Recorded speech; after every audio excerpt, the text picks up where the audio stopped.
Austin. Hi, guys. Yeah, practice, practice, practice. Well, we're in it, man. We're in it.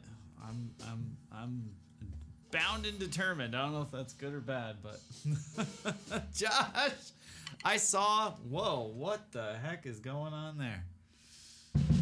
Why is that there? That's big. I don't want that. Sorry. I saw you got the thingies. Did you get it set up yet? Congrats. Josh got some really nice toys in the mail.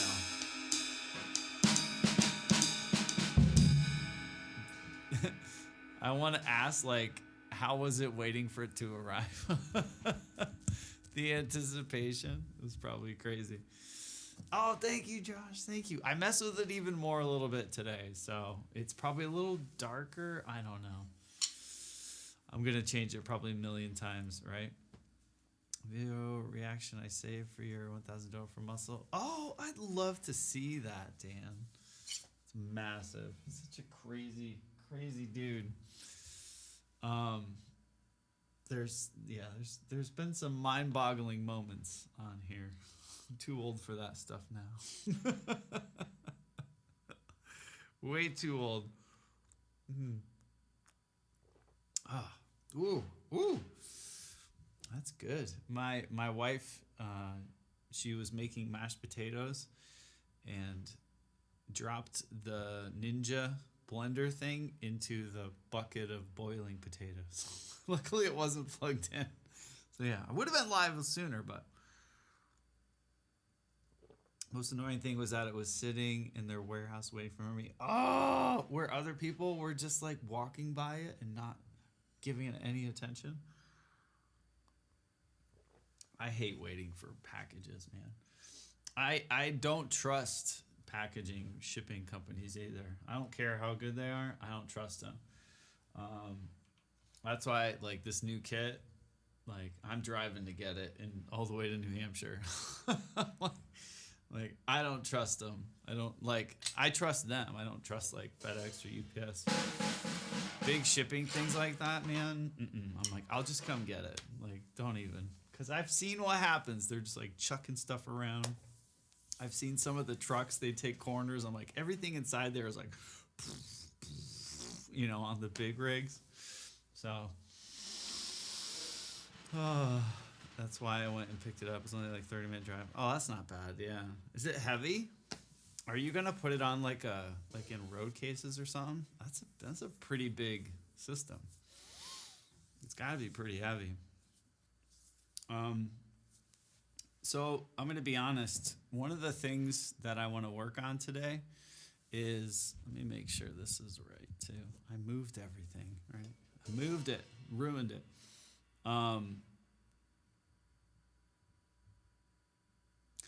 Oh, wow. That's crazy. That's not, I mean, it's not like, here, toss it to me. But wow, I thought it'd be a lot. Pelly for stage one. So nice. Right on. I'm trying to think. The Pelican cases, did the price of those go up? I thought I read something somewhere. Like the price for cases right now is crazy because of all the cost of oil and plastic and all that. But what was I gonna say? Oh, 5-stroke roughs. I'm determined to get these. I just can't feel them. It's filth, and it's seriously really. I have one of those. I used to tell students. When trying to do something, you do it for like a couple days and you're just not getting it. And then one day, a magic switch happens and all of a sudden you can do it. That's what I'm kind of hoping for with these. Like, I just can't get them, you know, can't feel them. I think they are increasing by 5% more. Okay. There's a bunch of price increases going up, which is nuts. So I'm saying, buy what you need now. That's what I'm trying to do. Man Dime, what's up? Cheers. And I changed tunings today. Oh, with the 10, thank you. That's so nice. So now I changed the tom tunings. I just felt like this floor tom didn't like that tuning. So I tuned it up. So now it's at A sharp and this is at D sharp. Yeah, and that's still a C sharp. This is at G sharp. We went up with the snare. So new tuning. Let's see.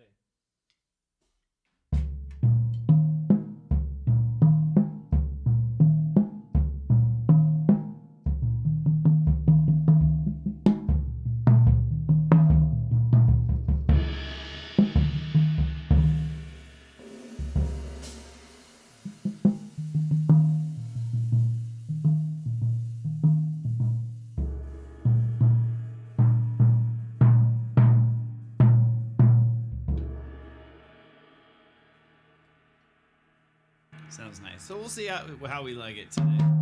So this went up a whole step. This went up a whole step. That stayed the same, and these two stayed the same. Baki.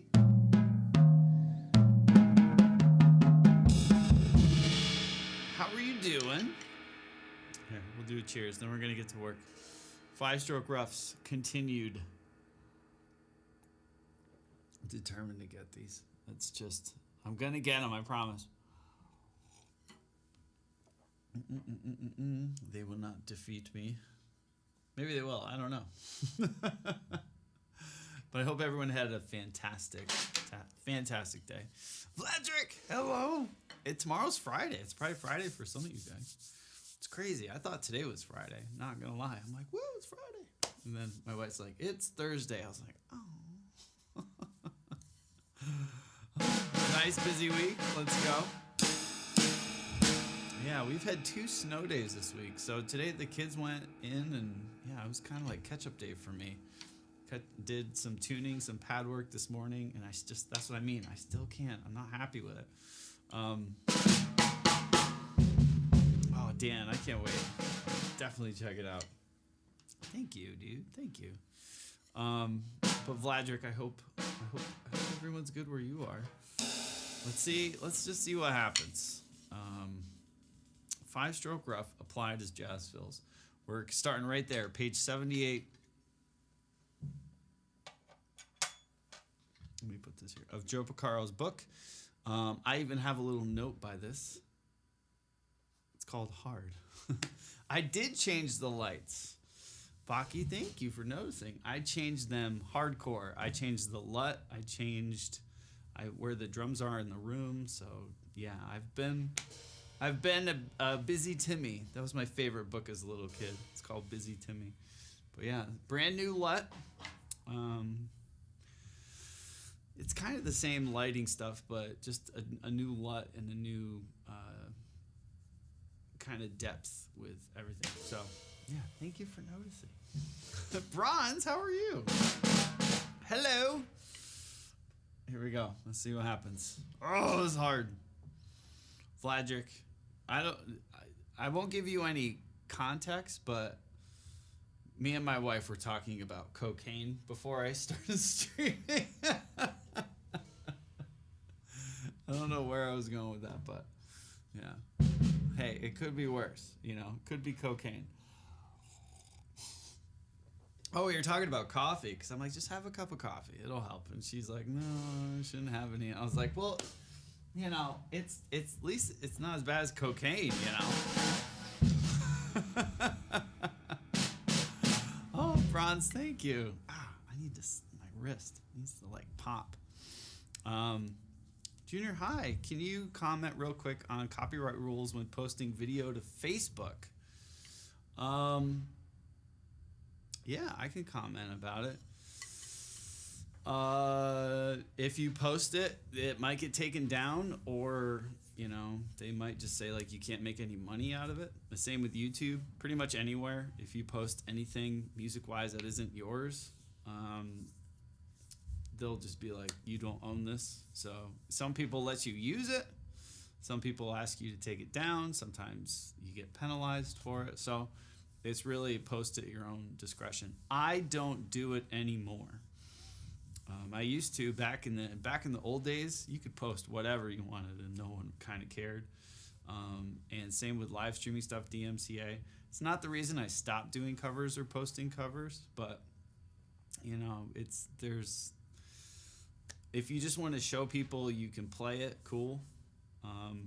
Or if it's just music and you post it and you're not worried about monetizing, but yeah, you won't own. They'll let you know. They've got scrubbing bots and all the things to kind of go through all the footage to be like, hey, this isn't yours. Post on YouTube, possibly copyright. Yeah. So it's just I don't know. Everyone got used to everyone just using music freely, and a majority of the content music-wise on the internet is people using other people's stuff, and I don't know. I've kind of changed my tune about it, not how I feel about DMCA stuff, but just posting stuff in general with other people's music. But yeah, if you were just like a band was playing it, technically even a cover of someone performing a song, like a singer-songwriter, let's say they just did Enter Sandman with a guitar, that could still be flagged, and just because you don't technically own that song, you don't own those lyrics and the intellectual property behind it, the IP behind the song. So it doesn't have to be the exact song. It could be a cover, it could not. Like, you really have to reach out to the company, get permission, and then it goes from there, and everyone gets a take. So yeah, my advice with covers or doing things like that on the internet now, yeah, it sucks. Party's over. That's what I mean. Like, I could keep doing it, and it's fun, but it's like, at the end of the day, this is a job for me, and just playing other people's songs all the time, if there's no way to monetize it in the long term, like, it's just a quick fuse kind of thing. So yeah, that's my thoughts. It is fun though. It is fun. But yeah, YouTube will get you. Twitter, Instagram, Facebook, they've all got it. Twitch. I'm surprised the live takedown stuff isn't happening, that's going to really affect a lot of people. Even people that play, like some of the Rocksmith games, to even some of the video game music. I know they say it's not copyright, but even video games in general, it's weird. Like, you buy this game and then you share it with everybody. Like, I guess if it's a multiplayer game, it's like, who cares? But it's the whole kind of idea of live streaming content it's pretty weird still. So I really think you're inspiring. Oh, practice more often. Let's go, toppers. Just got myself a complete 1979 original. Whoa, did you get a Ludwig standard? What kind of Ludwig did you get? Ooh, what color? I gotta know. Toppers, let's go. That's awesome. Thank you for letting me know. It will be interesting to hear a jazz drummer performing Rammstein. Oh, I'm sure it's been done. On cruise ship, have gotten all the approvals to play the music. Yeah, no, 100%. Even like if you own a bar or a restaurant, you have to pay like ASCAP, BMI stuff just to play music. In your facility, there's like a blanket license that you have to use for live venues. Same thing with cruise ships. I know a couple people that play on those things, and yeah, they have to pay for all that stuff. They don't just go up there and play whatever they want. But there is a blanket like live performing thing that they get for cruise ships and stuff. Yeah, like if you go to the grocery store, all that music it's all been paid for, and that's been going on for a while. That was easy to regulate. The internet's just so weird, and they're still trying to set up AI and algorithms to catch everything. Because how do you monitor YouTube or Twitch for that matter live? It's kind of like TikTok when people go live on TikTok, and then like there's so many things that like you get banned for nowadays, and it's kind of crazy. Even if it's worth a ban or not, like sometimes it's miscommunications or people just trolling or whatever. It could all they're figuring it out. But yeah, anything if you're using content that isn't yours nowadays, that includes art, graphics, music, video. I wouldn't build a house on top of that foundation in the internet. It's a red custom set. Oh, that's awesome. Woo. What sizes? Last question. Sorry. I like Luddies. I like old Luddies. That's very exciting. Very exciting. So that's why groceries are so expensive. Yeah. Thanks, Metallica. 100%, right? You don't see that on the news. The price of eggs is now $10 thanks to Metallica, right? The musical content is so saturated over the world, therefore it is very hard to make genuine interest. Yeah. Can I counter that? And I'm gonna try to be very polite.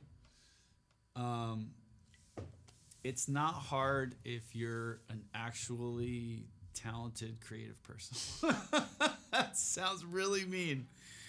It sounds very mean to say this, but it's very easy to mimic and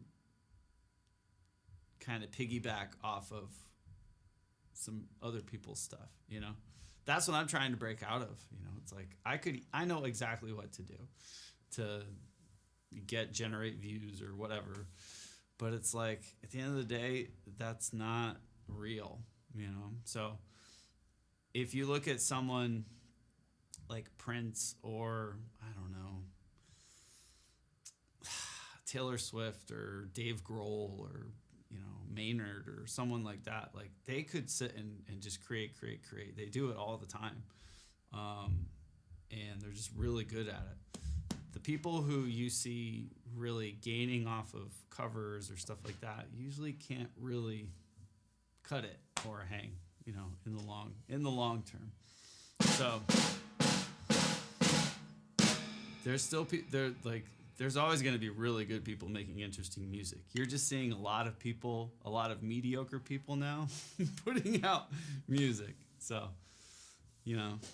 I'm trying to say that in not sound like a jerk, and that's just how I see it. Dave Stoll's, yeah, right, pretty much. But can you give me an idea of an absolutely hard song to play on the drums? I don't know, there's so many. It's hard to answer that. It depends on what your definition of hard is. Some people might think of a White Stripes song as hard, and others might say, I don't know, YYZ by Rush is easy. It's all perspective. It's like food. 22-inch, 13-14. Oh, that's a big kit. Nice. That's a huge kit. Toppers. That's like, speaking of, that's like Bonham's sizes. That's amazing. Like tom-wise. That's pretty awesome. That's very, very cool. Well, that's my old man take on it. But we're going to work on this. We're going to get this. I promise. This is a little hurdle. Feeling 5-stroke roughs on the kit. This is not a little lick or a fill or a rudiment that I use frequently. So this is just, it's all weird. So we're going to work on it today.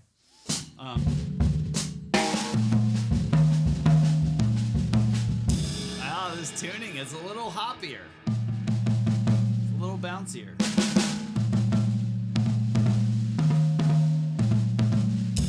Vladric, it's got a little pep. All right, let's try it. So I'm going to go slow. Again, a 5-stroke rough, we're feeling it in a eighth note triplet subdivision. So if you're playing triplet, triplet, here, let me switch cameras.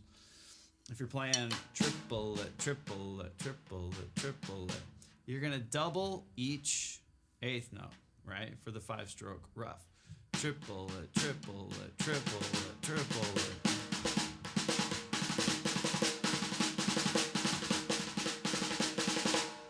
Now I can do it on a pad, and I can do it, you know, I can throw accents in, I can play it all day long, but it's feeling it in the beat that's giving me issues. So that's what we're working on today. Like, I'm just trying to engrave this into my vocabulary, if you will, and feel it the way it's supposed to be felt in a triplet sense. It's not hard, right? I think that's not a Metallica song. Maybe. That's different. That's 6s. What did it go right now? No, 7s. No, that's 6s. 1, 2, 3, 4, 5, 6, 7. No, 7s. And a 4-stroke at the end. Right? This is 5s.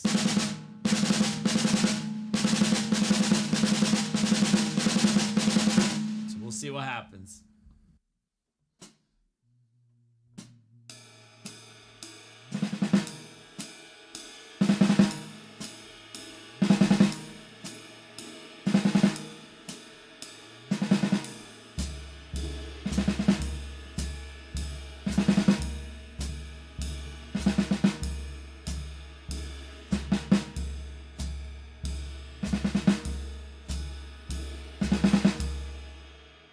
So I'm gonna try this and tell me if you see tension. But I stiffen up for this, and I very rarely do this, but I really notice it for this. It's left hand lead. That's what I'm trying to do. That's one of the first issues. It's a left hand lead weird thing that I never play. So finding like that right bounce. See, it just sounds so uneven off the get-go. So I'm trying to focus on like evening the singles out, playing it in the right subdivision, being relaxed, and making it kind of roll off the tongue, because it's an odd number, a 5 in a sea of quarter notes.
So, what I was just trying to do, if you think about it in terms of quarter notes, right? So I'm playing triplets, triplet on beat 4, and I want that to be a 5-stroke rough. So I'm playing triplet, right? Da, da, da, da, da.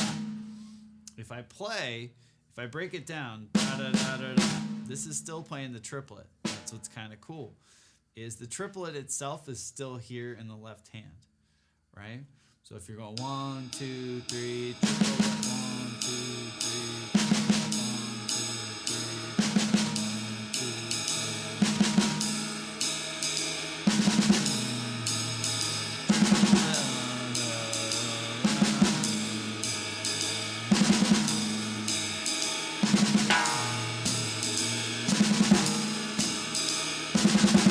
But if anyone wants to try this, let me know if you are, because I'm curious how it is. Starting with your left hand, at least for me, with triplets on a downbeat like 4, it's just the weirdest thing. I don't know. My brain is like, nope.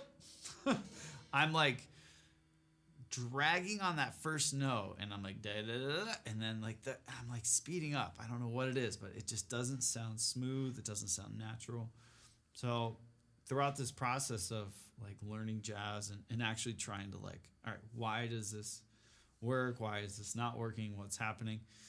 It's these little things that I'm getting to pick out about, these little fills or these little things that is just so cool to me to realize, like, here's something you can practice. And what I'm going to try now to feel it is accenting all the lefts in this, right? So if you're playing triple left, right?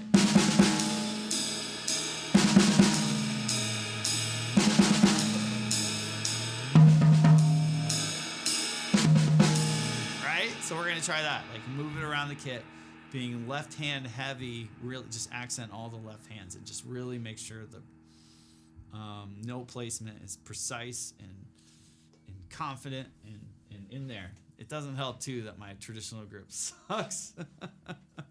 That's part of it too. But it's like just this little thing, right? It's 1, 2, 3, da da da da da da da 3 da da da nothing crazy, but that's the weirdest.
Finger high.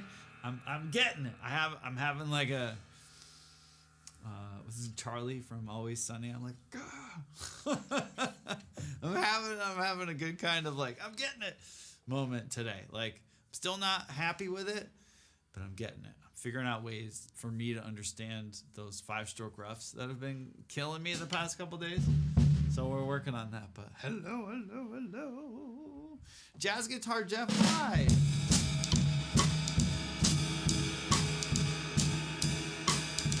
Legalized jazz. It's amazing. Hello. Do you stream? Or do you just like jazz guitar? Oblivion, hello. Yeah, we're working on some jazz today. Just understanding rudiments better and voicings and fill ideas.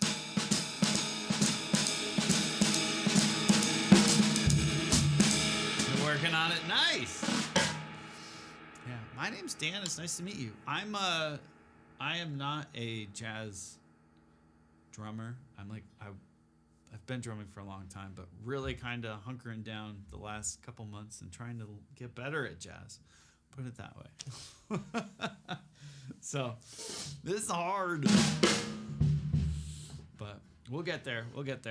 We're working out of Joe Piccaro's book right now, Drum Set Method, applying rudiments to the drum set. And it's a great book because a lot of it, I'd say 80% is jazz related or in a jazz context.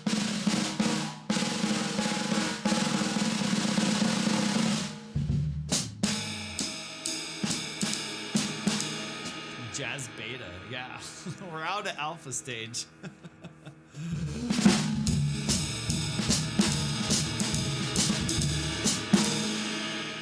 It's funny, Finger. How do I put this? I might have jazz people to play with very soon. Here, I don't know. It's happening very quickly. I don't know. We'll see what happens. So we'll see. Could be. I don't know. I'm not getting excited because we'll see what's happening. But I met some really cool people recently that aren't too far. So we'll see. I'm gonna turn this just a little bit.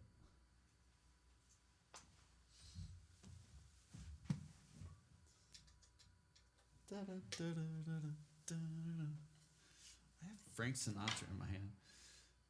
Ain't that a kick in the head?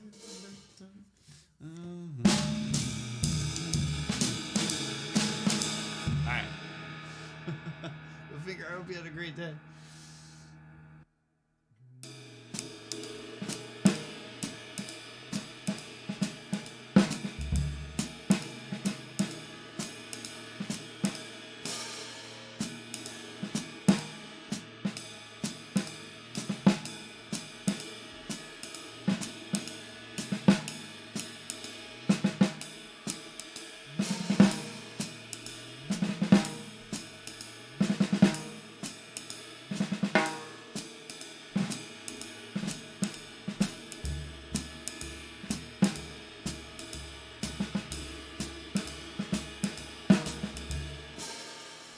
Jeffrey on YouTube, what's up? Hello. Hi.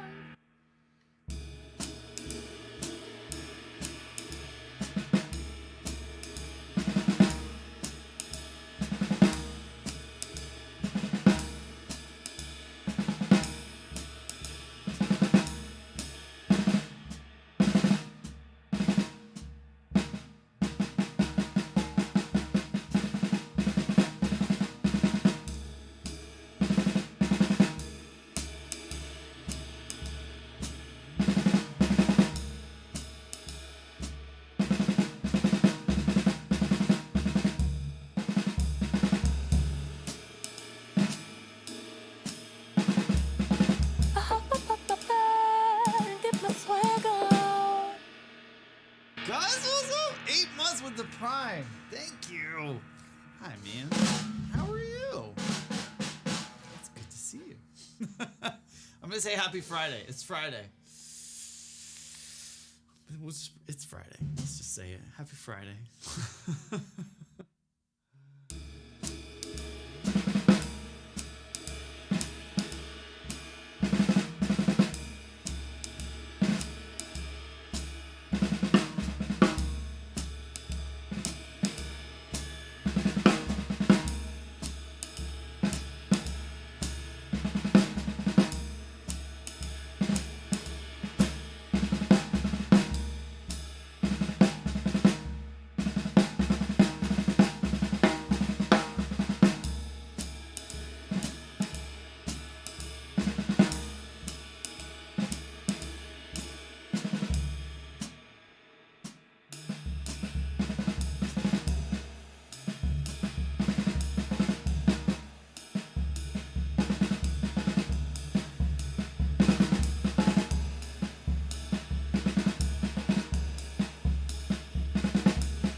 kind of cool. Like a lot of this stuff, I've been going through it way too fast.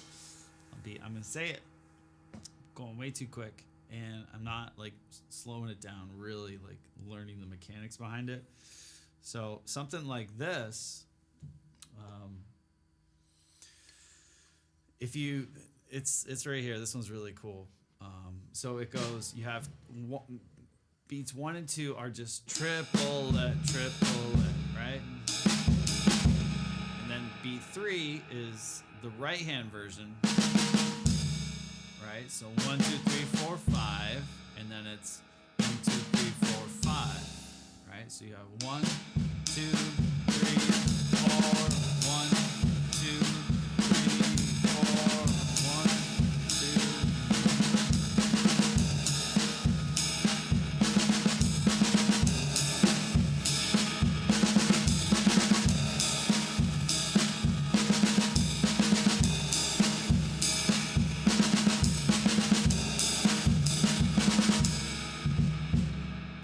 Cool.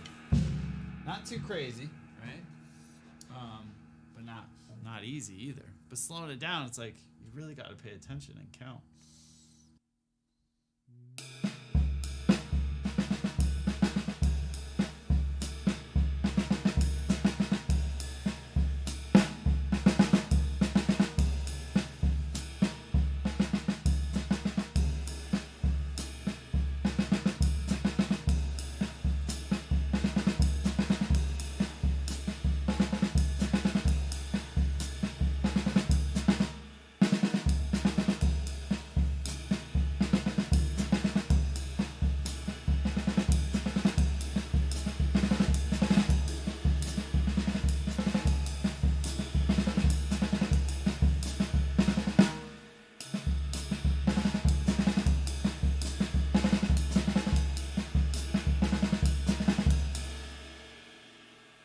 Yeah, it confuses your brain. It's cool, but as you get faster, right? So the singles, the roughs, this is what I'm trying to figure out. My own personal like threshold, right? We all know speed once you get to a certain spot. Singles are only gonna feel and work so good. It's dependent on each person. Switching over to, instead of a 5-stroke rough, playing a 5-stroke roll.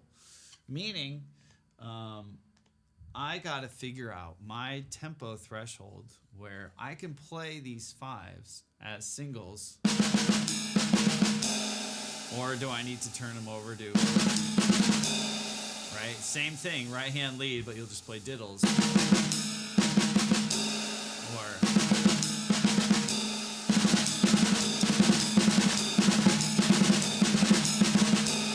Or you'll notice, I think my left hand is tempo dependent on how fast I could play triplets with my left hand, right? With this traditional grip. That's what's holding me up.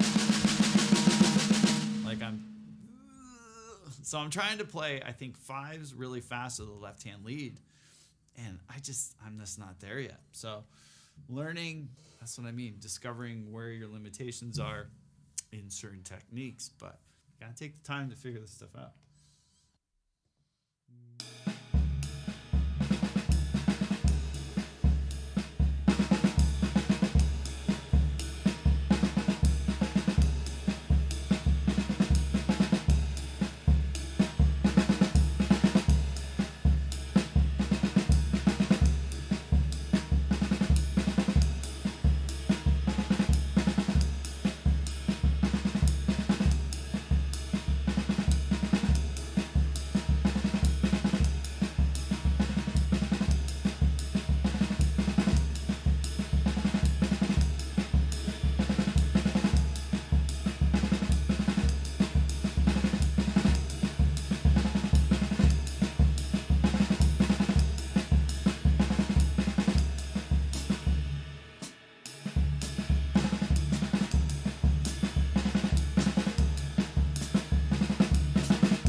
What's up? Hello, hello. Hi.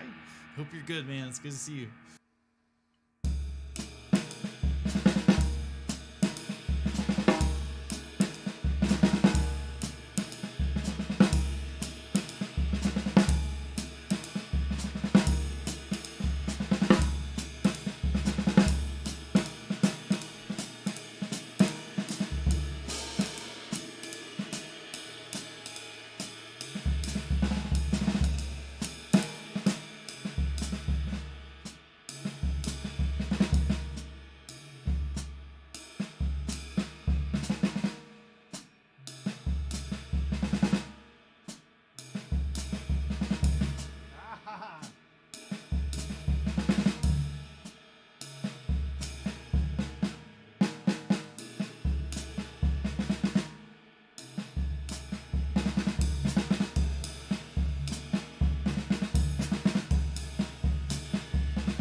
That's a good one. Nick, hi. I'm not, dude.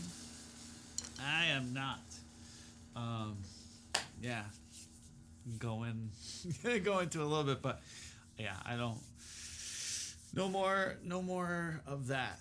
Maybe one here or there just for fun if we're feeling it, kind of thing. But I don't want to base a majority of my time around it. So yeah. Here in Denmark. Oh man, have a great night. Have a good sleep. Toppers, I'm very excited for you. Thank you again for sharing. It really means the world. But have a good sleep. And if you have questions with anything with that new kit, let me know. But I'm not gonna lie, guys. That I tried this morning and I got frustrated and I was like, I'm just gonna tune. So I just spent the morning tuning. And messing around with different voicings and stuff. Coming back to it after like a fresh break or whatever, like just walking up, the kids came home. It was just really nice to come down and I feel good about it. It's weird to say, but sometimes you just gotta step away for a second. Mhm. Yeah, Nick. No, it's fun. It really is. It's fun.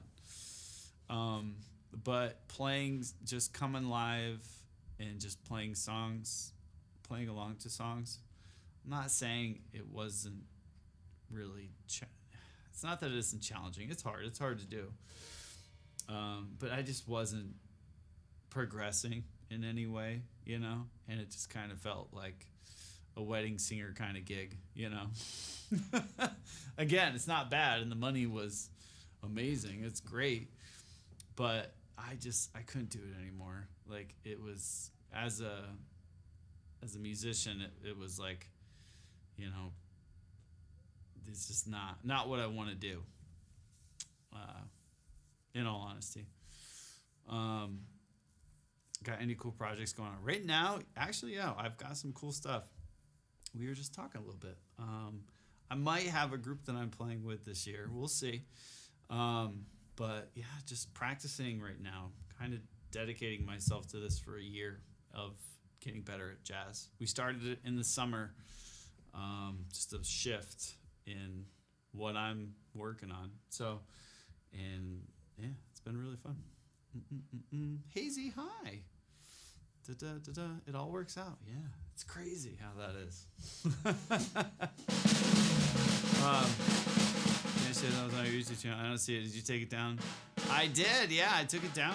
Yeah, because of like for what we were talking about earlier.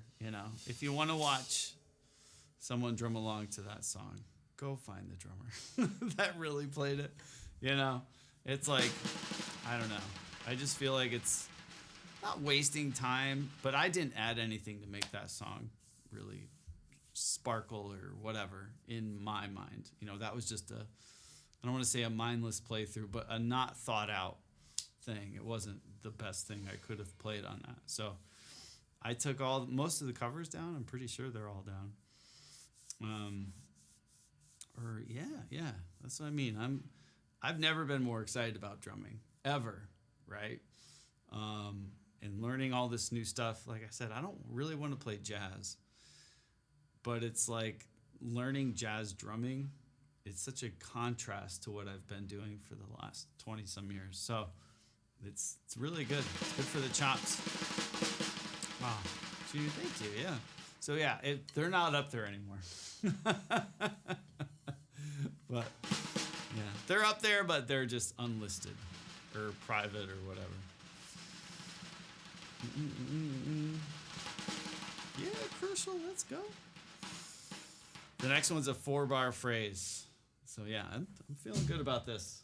I know this isn't the most exciting content ever, but I decided over the summer, like, it's kind of like, you put out the content you would want to watch, and if I muscle, dude, holy crap, with the 10, dude, thank you. That's so nice. But over the summer, I decided, I want to put out the content that I would want to watch. And I decided to really just focus on me as a player. So I'm like, I might as well, instead of just stopping streaming, because I really do enjoy this. I love it. I love just hanging out with people and talking about it, learning about drums and music. But I'm like, I should put out what I would want to watch. So that's what we're doing, Mazel! Did you get medicine? I just got your text, like, right before I went live. Did the doctor give you something for that cough? I've had that cough for a long time. But thank you, dude. Oh, that's so nice. Wait, hold on. So I moved cameras around, and I gotta fix this. No joke. The camera slider is right in front of chat, so I can't see. I gotta fix that tonight. Literally, I gotta wait. Like, the camera's like, it's all the way over there, and that's where you guys are. So I gotta wait. So maybe someone just spam an emote or two so Muscles pops up. Did I hear you right on Instagram? Did you buy the thing? the new kit. I didn't get it yet. I didn't get it yet. But that's what all this LUT kind of changing. If you notice the overhead, I brought the red carpet back, so it's I'm ready for the Cadillac green, right? I'm ready.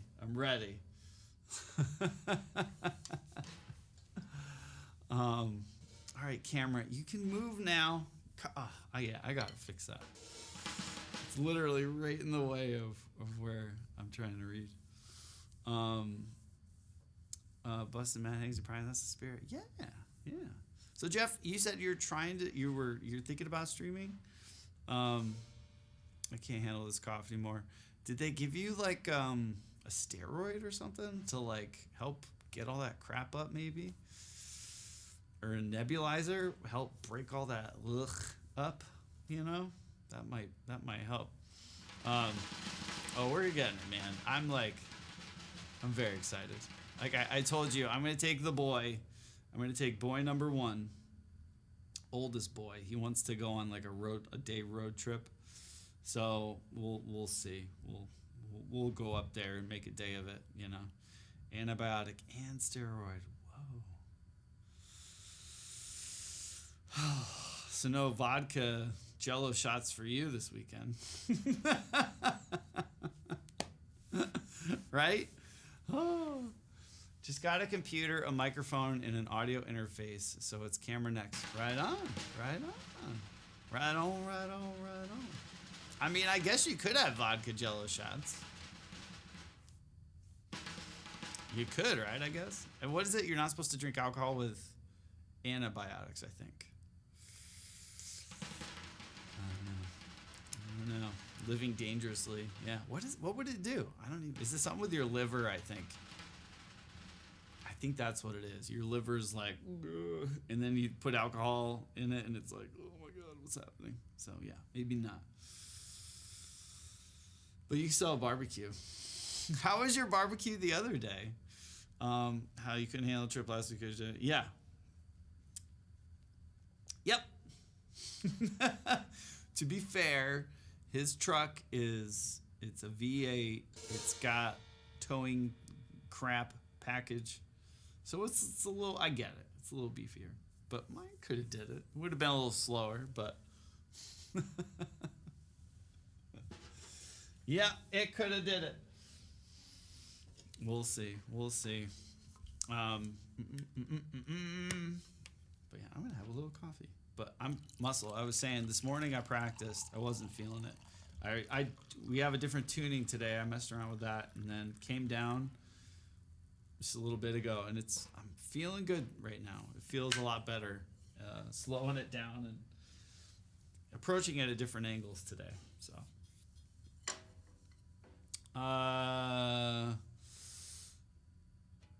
You're tired, Hazy? Oh no. Dude, they're making smoked brisket cheeseburgers this weekend. Oh. What does that look like? A smoked brisket cheeseburger.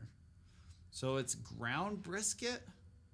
Wouldn't that be like, or is it like mushed together brisket, like compacted? Yeah, I want to see a picture of that. Oh, that sounds good. Yesterday, so it snowed here, right? And we had a snow day. And my uncle is he's a farmer, right? So he has a bunch of beef cattle. And for Christmas this year, we all got like literally half a cow. So we've got some really good beef, right? Was raised right up the road. And it just kind of showed up one day randomly, like Merry Christmas with. He's like, I hope you got room for this. A lot of meat, but we got all kinds of different cuts, ground steaks, sausages, all kinds of stuff. But there was stew meat, bags of stew meat, right? And it was all frozen. So my wife yesterday made beef stew with the like big chunk stew meat. Oh man, was that good. It was so good. It's all gone. I like ate so much beef stew yesterday after stream. It was probably unnatural how much I ate, but it was really, really like I'm kind of a sucker for a few things. A good beef stew is like on a cold day. Oh, that's like perfection. Aston L. That's a really good mic. Yeah, it's supposed to be some new thing. Yeah, no, that's a really good mic. Really good mic.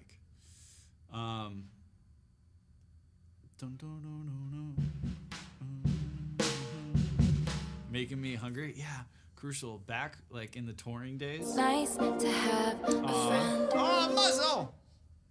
That's so nice. One of my favorite things, and this is like a Dan dinner, like if mom's out of town. Dinty Moore beef stew, right? I know that stuff's like all salt and whatever. Oh man, Dinty Moore beef stew with Ritz crackers. I'm telling you, I'd scoop up the beef stew, and I'd put a Ritz cracker on the spoon, and it's the best. I could go through like a cylinder of Ritz and a whole thing of Dinty Moore beef stew and like just salt. It's so bad for you, but I don't care. It's so good, man. That was it. That was the goods. But then if you stop somewhere where it's like homemade beef stew, it's so good. But I don't like it runny. I don't like beef stew that's like watery. I gotta have like that beef like gravy pretty much. That's what I like. You know? Oh, I could do some of the drills you gave me. Slow and barely go fast. I lose control of my arms. Muscle, tomorrow's Friday. Can we do something tomorrow? I'm not going to stream tomorrow, guys. I have to take cars in to get inspected and do all that crap in the morning. But tomorrow night, we need to do something before the weekend, especially when the beef is falling. Oh, yeah.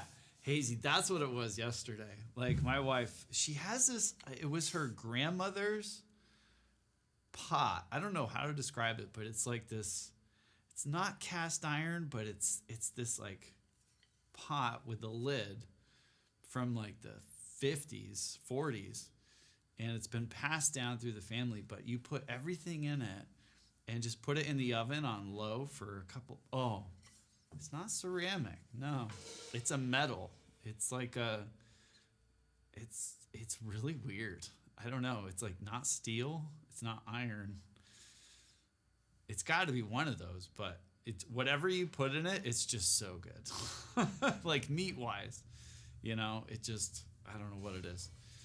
It could be finger. Yeah. Just like it's been around, right? It's passed on to her mom, and then her mom didn't want it anymore when they moved when we were in LA, and she's like, here, you guys just got married, here, you can have this pot. And my wife was like, oh, okay. And I was like, oh, and it's so good. Whatever you put in it, it just like, it's so good. So yeah, it's all gone. I'll take a picture of it, but yeah, you can see all it's like the iron skillets, right? That just soak in all that goodness. Plus it's seasoned to the years. Yeah, I think that's what it is. It's honestly, whatever you put in it, it just comes out perfect. So yeah, it's the good. Yeah, it's not a crock pot, but it's like, you know how crock pots like sometimes make stuff like it falls apart, but it's still like chewy, you know, like beef or chicken. It's not bad. I loved crock pot dinners growing up. That was like Sundays at our house when I was little growing up. Like my mom would put it on, we'd go to church, and I'd get yelled at church and get yelled at on the way home for not paying attention at church. And then we'd always come home and have crock pot like beef, like a roast or chicken or something, you know, with potatoes and carrots. Every Sunday, that was like the thing. And it's got that vibe, but it's better. I don't know. The meat is just like so good.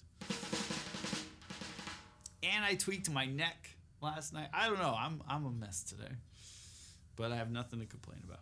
And I just did it again when I was like, Getting old. Getting old, guys.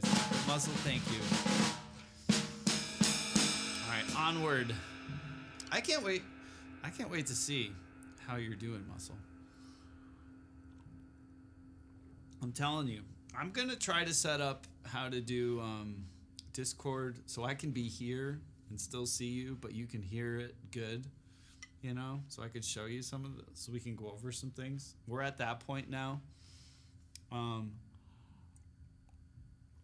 You're not terrible. No, you're not. I'm terrible with these. I'm so terrible.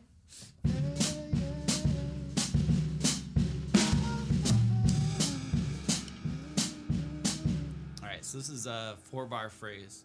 Dun dun da da da dun dun bat dun dun. Okay. 16th notes. I haven't been shocked today either. My Stream Deck has been shocking me. I don't know why. Today I haven't been shocked once. So that's got to be a good sign, right?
What's up, what's up, what's up? SV with the 35. Dude, hi, thank you.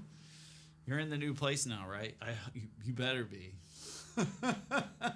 Or I'm sure there's some contractors that have been, some new contractors that have been hired. I hope you're well, man. Thank you. Oh, I just have that song now in my head. I'm still standing. Setting up the drum room. Let's go. How's it sound, dude? I can't wait to see it. Let's go.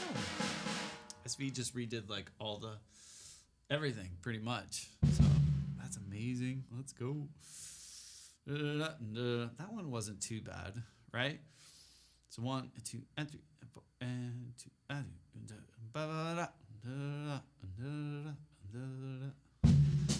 Got it. I don't know. I'm gonna mess with the kick drum later today.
Hold on. 5-stroke rough fill played in the space of quarter. No, triplets. Triplet.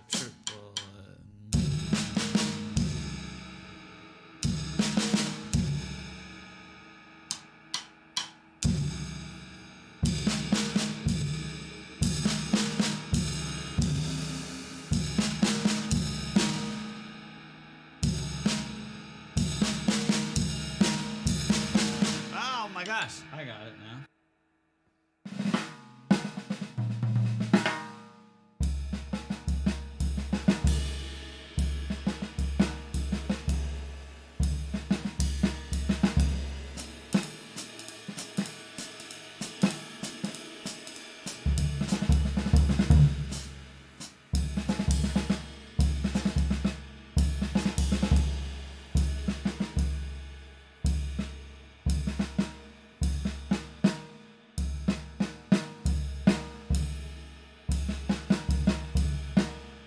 Oh my gosh.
See, I was playing it wrong. 1,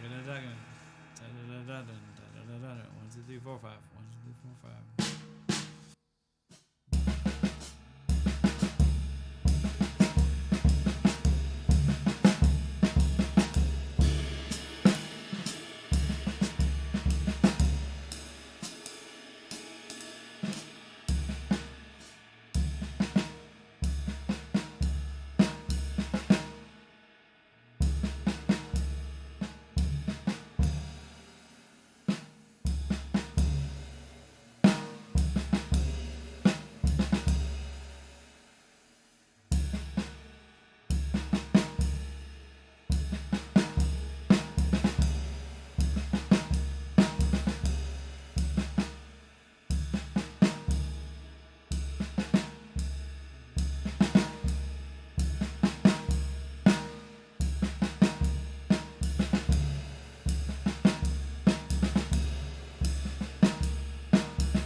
What?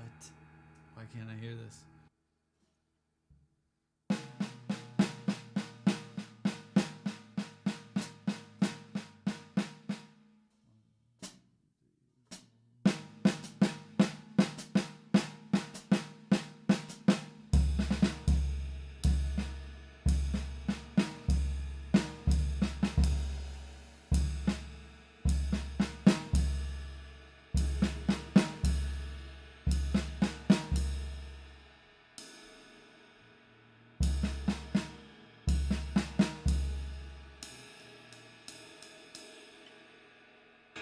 Why can't I hear this?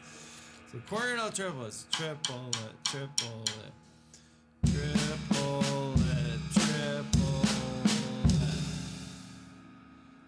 Whew. Josh, have a good one. Good night, dude. It's always good to see you. Congrats, man, on the new toys.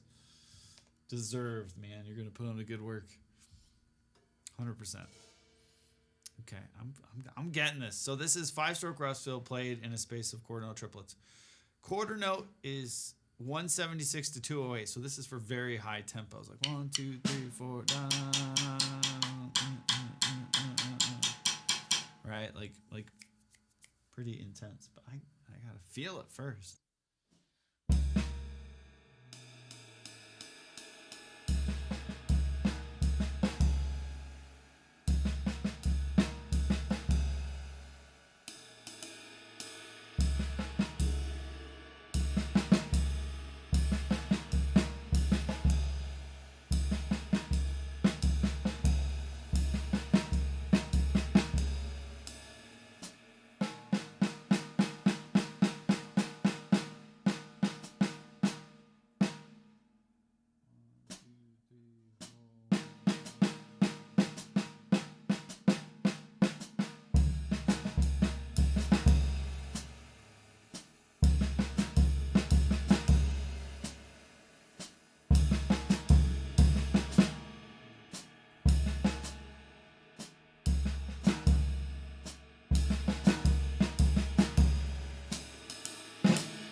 Soner, what's up? I got it.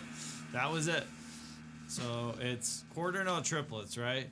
Triplet. Oh, triplet, triplet. 1, 2, 3, 4. Right?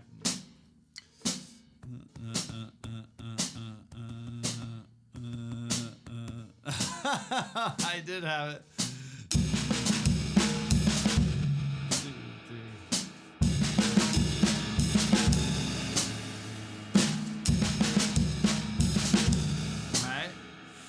So it's meant to be pretty fast. Let's just see. Here's 208. I'm not really versed in the 208 world. Let's see.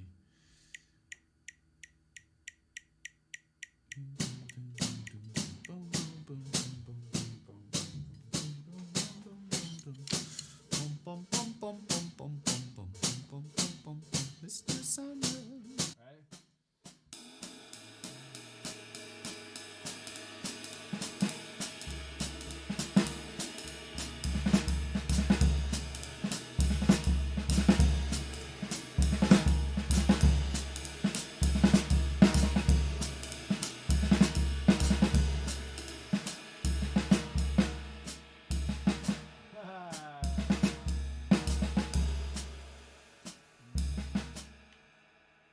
See, I'm hearing it different again.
what's that thing from Pitch Perfect? Kristen.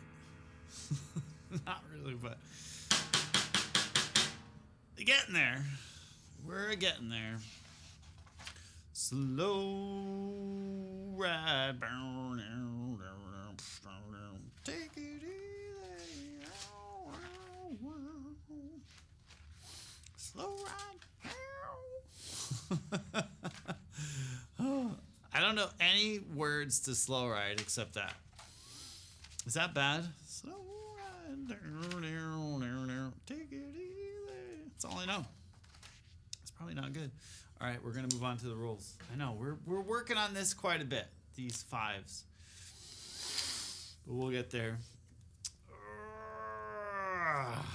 Max, hello. We ever play songs like Retrowave again? Maybe one day. Maybe. Right, Crucial? It's weird. It's like slow ride. Who does that song? Foghat? I think it was. But Max, I hope you're having a great day.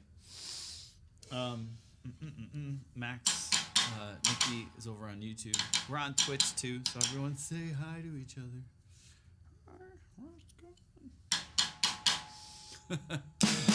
We're gonna try the rolls now. Again, trying to figure out like what tempos to use roughs, when to use rolls, all that kind of stuff. It's very fun.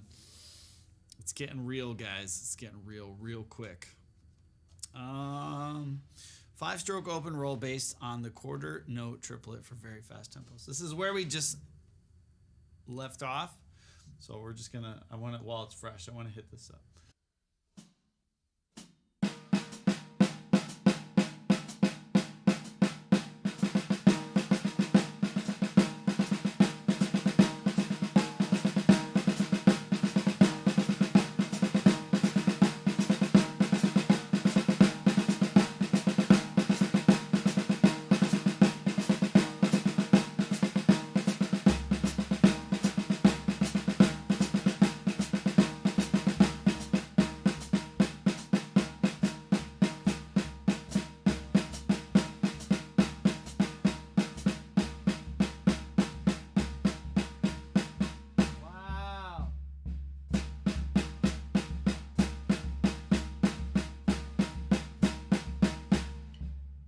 Listen to how sloppy my quarter note triplets are, alternating back and forth. That is like a big pile of slop. It's okay if I got this going, but it really is telling when I try to bring that 4 on the floor in. Notice? It's bad, Dan.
let's just talk for a second.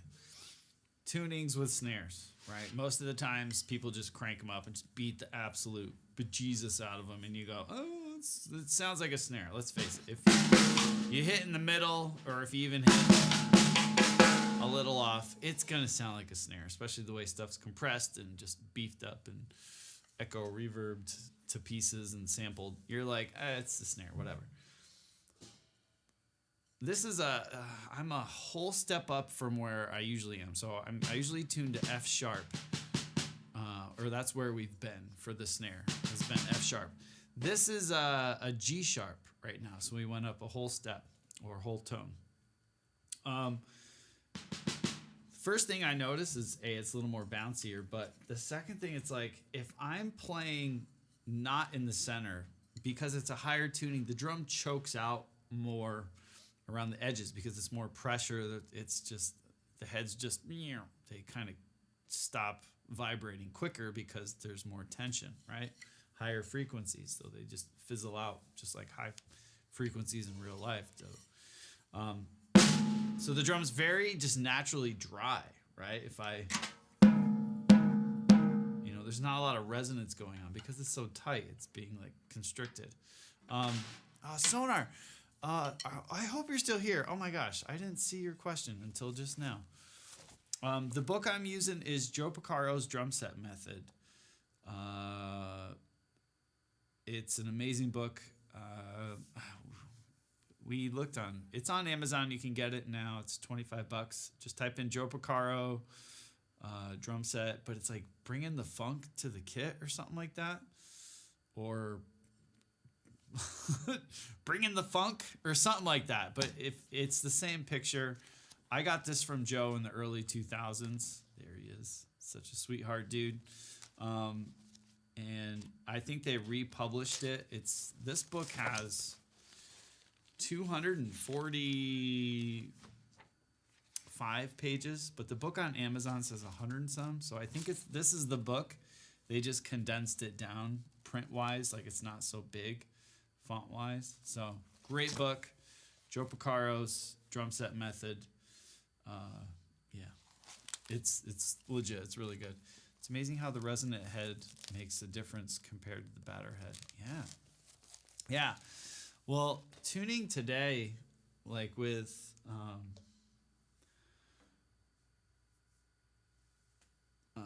the new tunings, not really new, but I detuned it. I detuned everything and retuned it today. But this one stayed the same. But if I have the bottom heads for this tuning, it's the same note, but I have the bottom head a little bit tighter this time, just to give it that right, that little pitch bend up. Not much, just a little subtle. I'm not a jazz player at all, so it's great to see different styles. If you want to get a book for jazz, get this one. Honestly, this is like the best. The Art of Bop Drumming. This is what I started with, and we practiced all day yesterday with it. It's great, by John Riley. The Art of Bop Drumming by John Riley. This is fantastic. This is a great book too, but it's more like rudiments applied to the kit. It's not just jazz. But it's very much, I'm just playing the jazz examples right now. But it's basically how to apply certain rudiments to the kit. Kind of the basic rudiments, like the early rolls, paradiddles, that sort of thing. So that's what this book is for. But if you ever want to try to get into jazz, that's The Art of Bop Drumming. It's real good. It's kind of like the standard, I guess, for most drummers who are getting into it. But what I was getting at, what I'm hearing when I'm playing the diddles, right? If I'm not paying attention, because it's such a high tension and such a quick, it's like a Formula One car. Like it's just very responsive, there's everything gets magnified the higher in pitch you go up, right? So if I'm playing these diddles and I get a little off, It's like almost like a whole tone, right? It's like a different note. So really trying to make sure these are consistent even when I'm going faster. It's hard. So yeah, just a little side note, what I'm thinking of when I'm doing this right now. It's like, all right, I have to stop and just check myself. Like, all right, where are my hands? Whew.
really start to hear it like a tonal, la, da, da, da, da, da, da.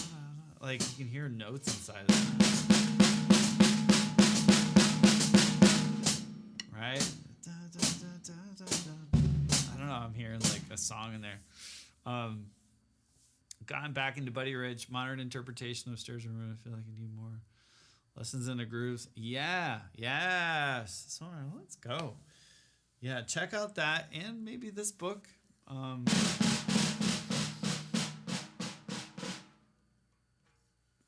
have to check out that book by Buddy Rich. I've never had that book. Never worked through it. But yeah, it could be kind of cool.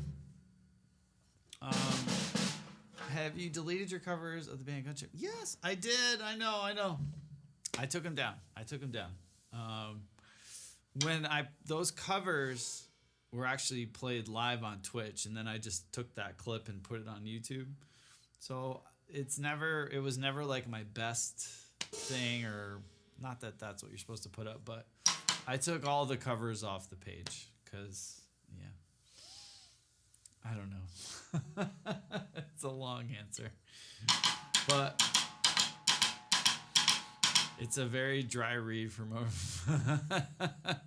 That's Buddy, right? He was no fluff, 100%. But this is hard.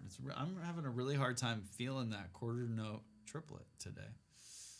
The 5 strokes feel better now. Now it's the quarter note triplet that's like slipping.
That takes it in a crazy way.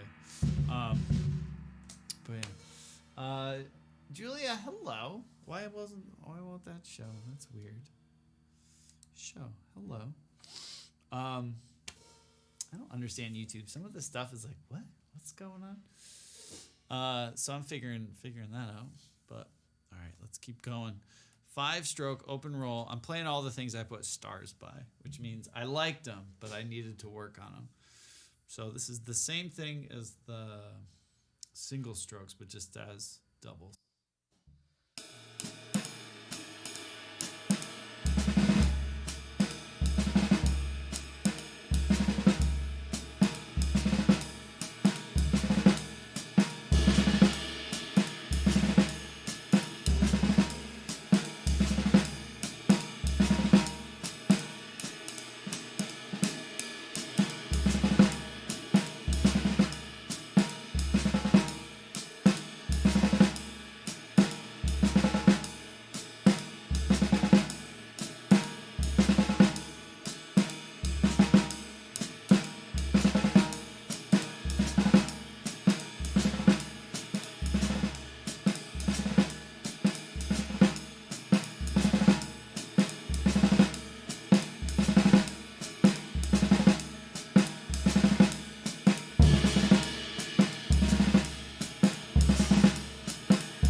what's up? I hope I'm saying that right. And Julia, thank you. And Jeffrey, you guys, thank you guys. I know this isn't the most exciting thing, but what's really cool about this is the 5-stroke rolls. You have 1 and 2 and 3 and, right? That's the push into the 5-stroke roll on beat 4. 1 and 2. All right, so that's the 5-stroke roll. 1, 2, 3, 4, 5.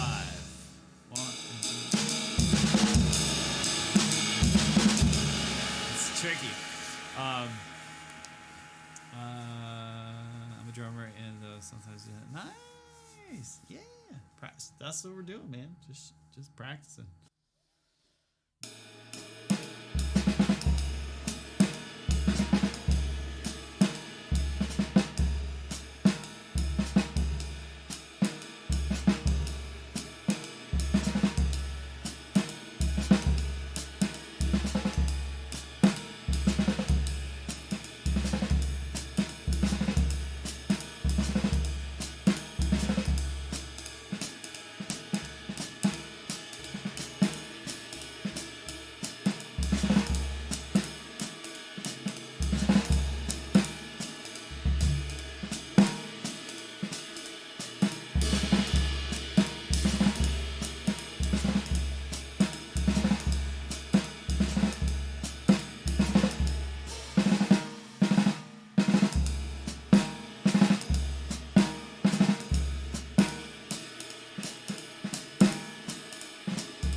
Playing. I'm practicing out of this book, Joe Porcaro's Drum Set Method. Great book. Cool now. But I'm on page 91. I'm working on 5-stroke open rolls. Love the plates. Thank you. Here. I don't know if this will work with the new. We haven't tried it yet. Oh, it did. Okay, cool. Yeah, that's what we're using today. I changed the room around and lighting and stuff, so I'm like, I hope it works. It did. So we can sleep a little better tonight. But cheers. It's a pleasure to meet you. And I hope I'm saying your name right. I see it and all I see is like as a drummer, I see the RRs and the LLs, and I'm like, oh man, what kind of paradiddle is that? I'm like, right. What's O? O. You know, I'm trying to.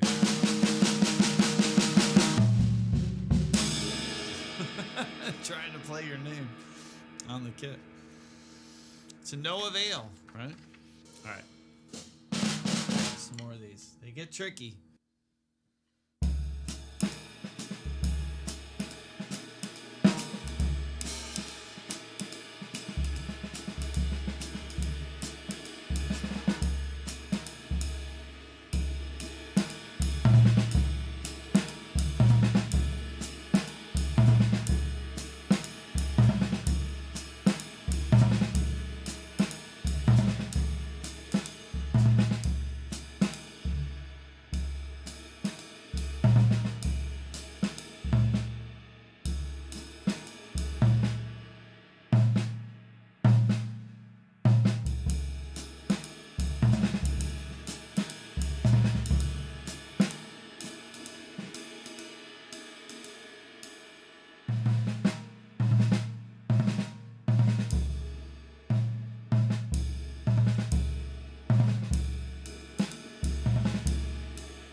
I get it. That's cool. I like that.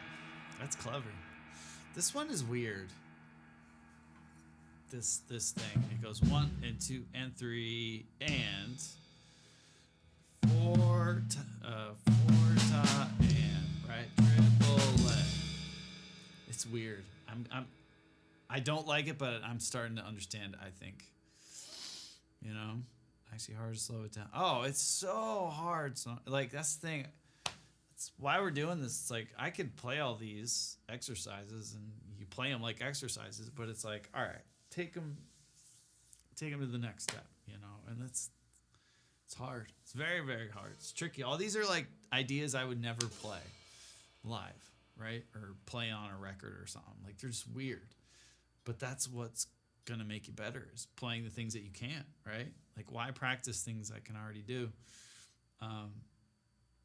And just you hit them every day, and eventually some will leak into your vocabulary, but some you're just gonna be like, I just don't like that, and that's okay. But you gotta go through them, you know. So that's what I mean. I don't like these two right here, up top. I don't like them, but they're starting to make a little more sense the more we're working on them. So it's tricky, but that's the way you get better.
actually in triplets. So we're playing 1 and 2 and 3. And there's a push on the and. 1 and 2. That's why it does feel weird, but yeah, no, that's how it's written. 1 and 2 and 3. Da, da, da, da, but you, as the triplet, right? So you're gonna play the triplet 1 and 2 and 3. The triplet 1 and 2 and 3. 1 and 2 and 3.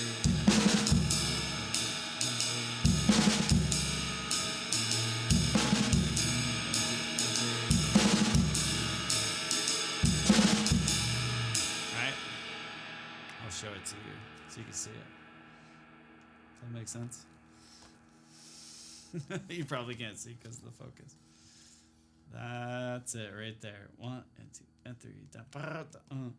It's a triplet, so it's 16th note triplets, but it's not like a one-e ended kind of thing.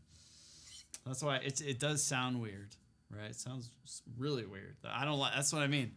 I don't like it. It's not natural, but it's what's written on the page.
First day.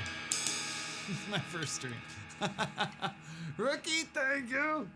Oh, thank you, thank you, thank you.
I like this because, all right, at slow tempos, if you're playing it like slow, 1 and 2 and 3, right? It's on the and a 4, that last note of the rough, and then 1, 4, 4, da, da, 1. If you're playing it at fast tempos, you don't play the 1, you just play the push.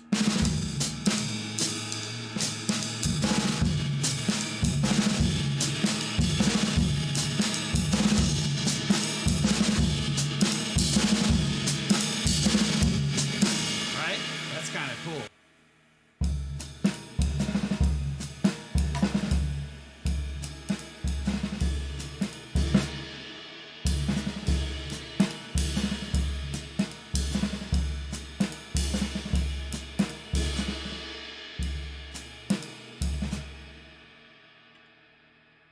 At the same time, that right left sticking, if you're playing faster, You got to get right to right, so you're better off playing the left. I get what he's doing. I get the exercise. It's kind of cool. It's smart, but what tempo does he suggest it for? Probably not fast. Dun, dun, dun, boom, boom. Yeah, 144 max. So like really high tempos, you substitute the sticking.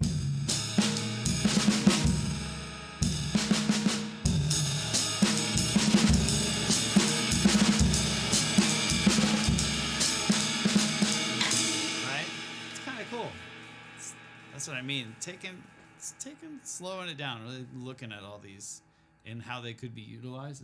It's cool. I like that.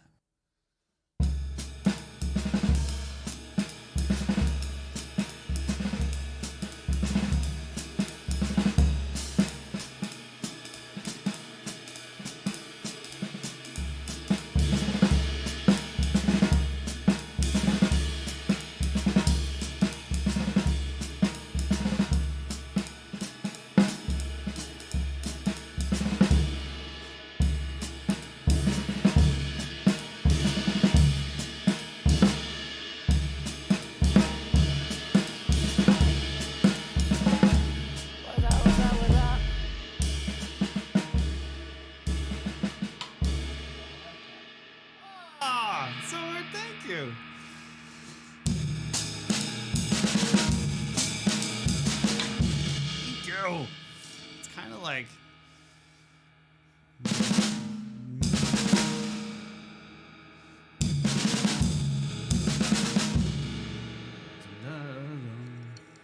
this is the world. Thank you. Don't have my nice to meet you. Oh, that's very nice. Thank you. But guys, that's so nice. Yeah, we're working through these. I know some are weird. This next one I remember I didn't like either. I don't know why. Why didn't I like this? No, it was the one after it. Why didn't I like that?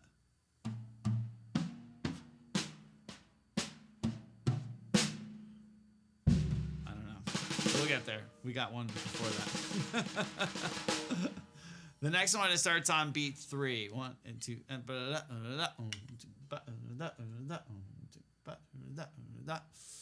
right?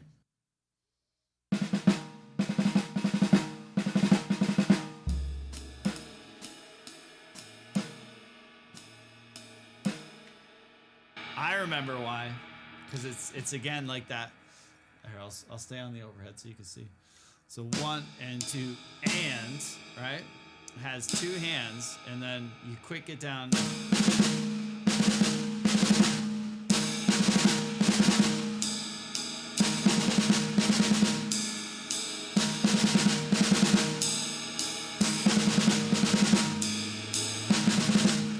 I'm not gonna play that ride. He has a ride right with that right hand. 1, 2.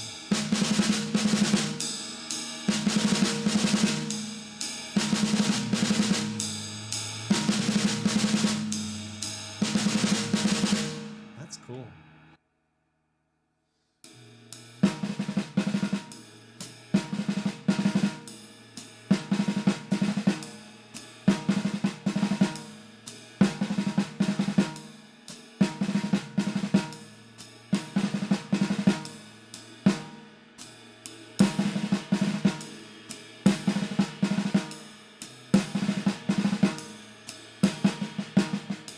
Nice to have a friend. Thank you. Sorry, that's so nice. That's very nice of you. Thank you. Very kind. I started playing this as singles, right? 1 and 2. It's diddles. I like that emote. Nice.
take a coffee break. Basis for a certain drum company, but looking forward to finishing off my future DW. Ooh. So that's the start. Wait, so what Sonar do you have? My first drum set ever was a Sonar. But a DW collector's edition? Nice. What's your preferred sizes? My next kit is going to be a Gretsch. That's the next one. Hopefully soon. I know which one I'm getting.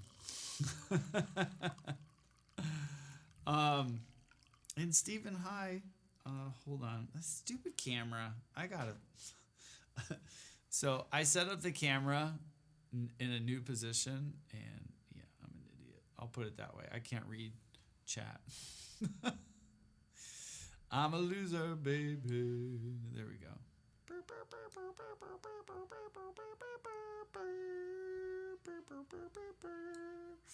Okay. Inspiration you learn to touch. Oh, thank you. Oh, so nice. Thank you. Yeah, I gotta figure out a new place to put chat, because now there's a camera in the way. You would think I would, I've been streaming for 6 years. You'd think I'd know that.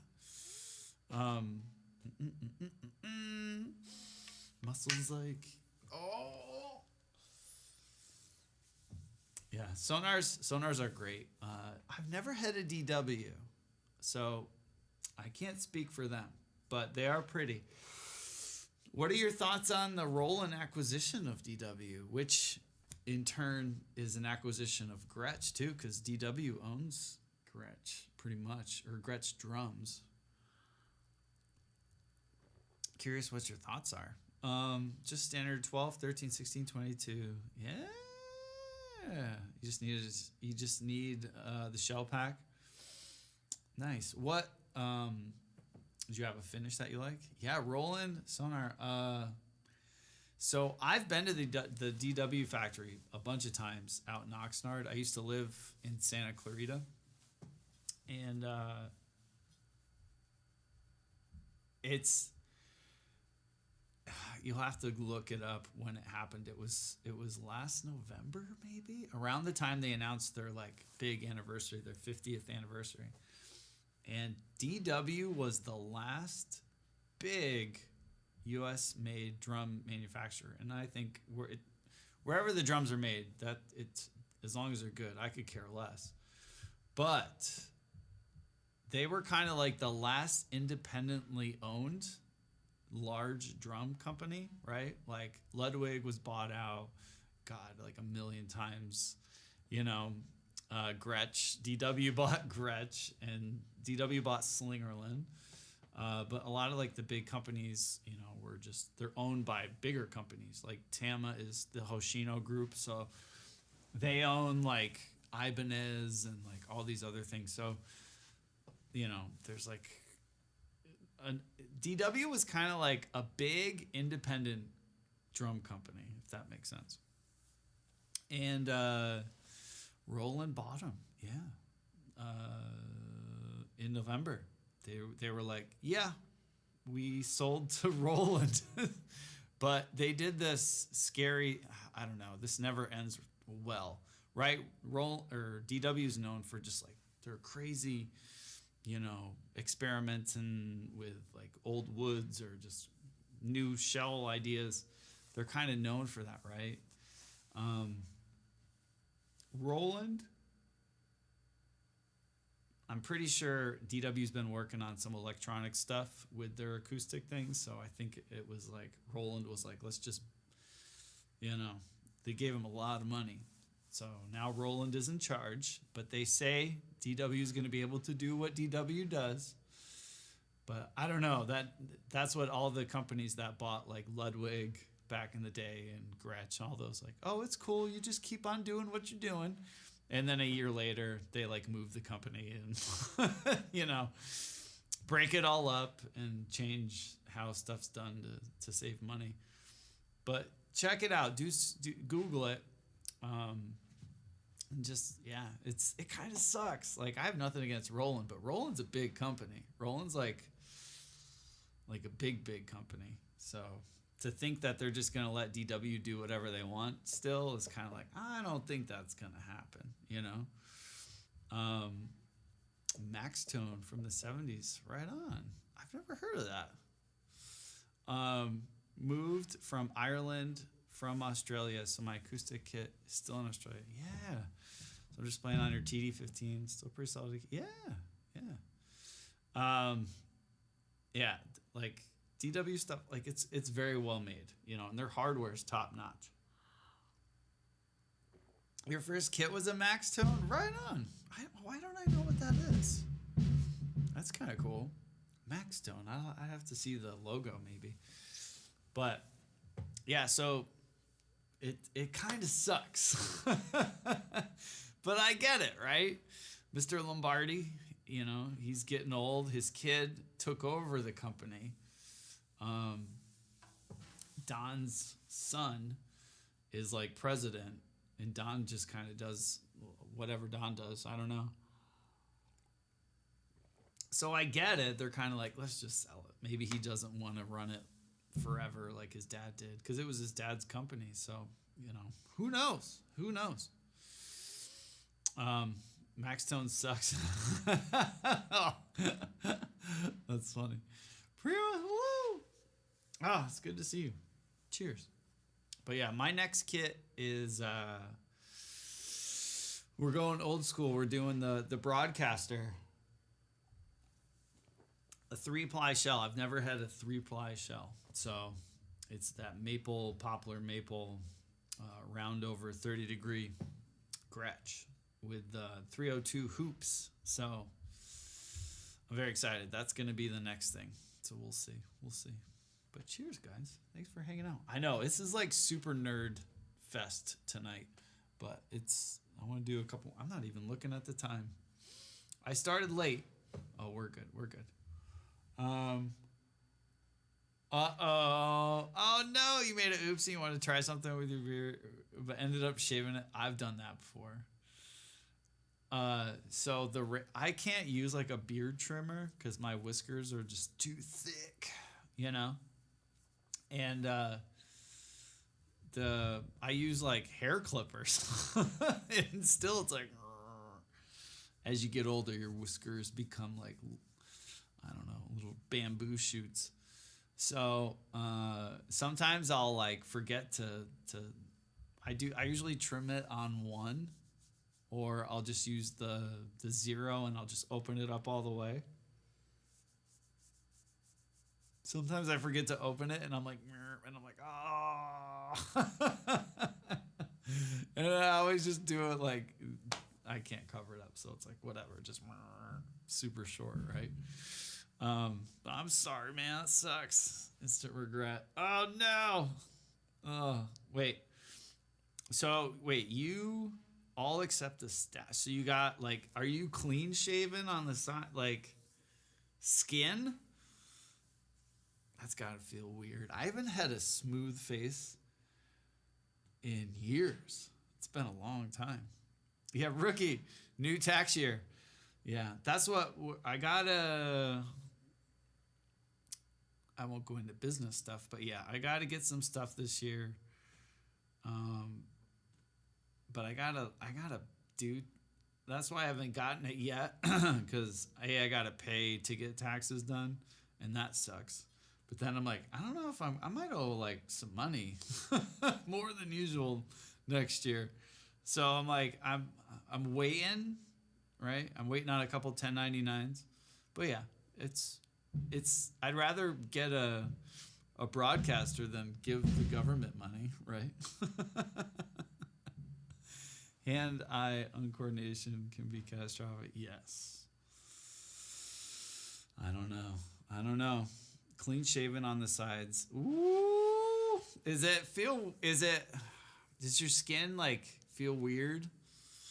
I don't know. I feel like shaving from a beard being all off is like getting a cast off or something. It's gotta just be like, oh my god, that's my skin. That's so weird. Last time I showed off, I left the stash. The wife was pissed, so I kept it for a week. I never had a mustache, right? Well, when I was in like 5th grade, right? 6th grade, when you know, before you shave. And I'm like, yeah, check this out, guys. It looks so weird. If you tune up, have the fat sound, but the super attack. If you tune low, super fat, sometimes fluids leak. Yeah. Fluids leak. Wait a second.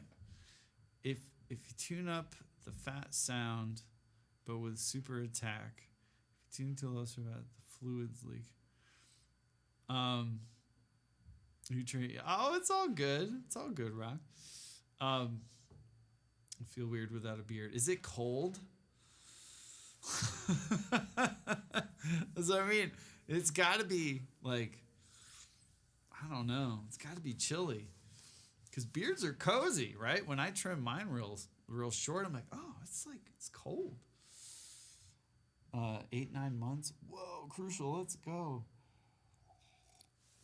See, I have a beard, and I don't say I have a beard, but I have whiskers, and when mine gets I haven't let it grow to those with beards know, like it grows just out, right? And it takes a while for it to like do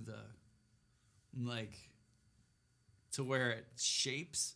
So I get to the point where it's like, and it's not up, it's not down, it's just kind of, all the whiskers are going like weird ways. And then I'm like, and I just shave it because it just gets so annoying, right? Because it's like they're going up my nose. And so I haven't got to the point where it's like long enough to like just all start going down. So I just end up shaving it. The longest I've had it was probably like this year, I think. I don't know. Some of you might remember, but maybe like a half an inch. But it was, I just get agitated and I'm like, but you know, like my friend has a beard. It's just like, oh, it's so cool. And he's got the oils and whatever. And it looks pretty slick. But mine just looks like all weird. So I've never had the patience to let it go full beard. But it's a nightmare when eating food. Right. And I eat a lot of like ice cream and like, I'm kind of a gross eater. So man, me with a beard, like a full beard, I eat a lot of burgers, you know, a lot of like sandwiches. I don't know. You have all the beard stuff? Nice. Crystal, was it you that was talking about beard ornaments, if I remember correctly? We were talking about that around Christmas. Snacks and stuff. That's right. Could be like a little Reese cup in there. I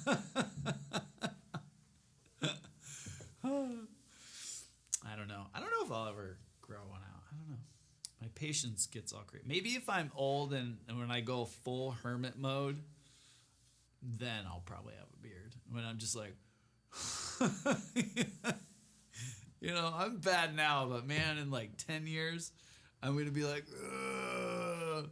Oh man, the paradiddles. I'm going to be all crazy, right? Just beard, ear hairs sticking out, you know, crazy old guy. Goals.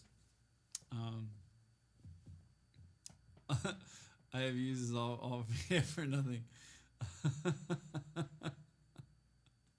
It's nice to have a friend. Oh, what? Thank you. Oh, Rock, gifted the premium. Thank you. Paying it forward. That's so nice. Bonus if you find something. It's classy, yeah. As a woman, it's the only thing that I relate to. Wait, what was that? I'll be honest. I don't have a beard because I want one. I have a beard because I hate shaving. I don't know. That was my thing. And now I think I look weird without whiskers. Does that make sense? 100%. That was me in the beginning. I'm like, I'm just not going to shave. You know? But then I was like, oh, I kind of like it. I don't know, it kind of grew on me. You know? But seriously, thank you. That's very kind. Very, very kind.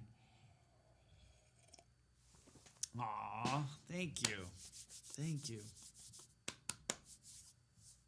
Yeah, today's a good day. I honestly, I got a lot done. and we're making sense of this stuff. You know, we're getting there. I'm trying to think of like a lot of this is going to be just stuff with the pad, like building up the singles and doubles, right? But again, the hardest thing was like feeling it in relation to like playing it, right? Anyone can like play stuff on a pad or whatever, be like, but playing it in context with the groove and stuff, that's the tricky part. Your turn. Twisted High, picture call. Oh, thank you.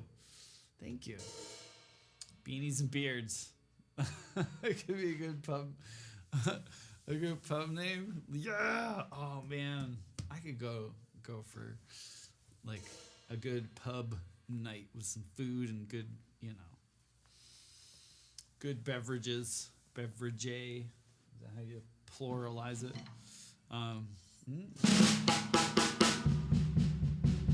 Right in that pub. Cleaner, what's up? Oh. I don't even know. Do we have reverb on? Hold on. Let me see. Only a little bit. Let me hear it without it. Hold on.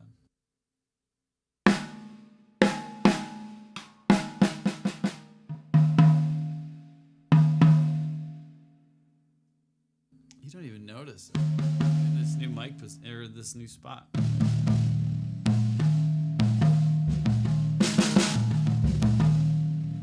Right?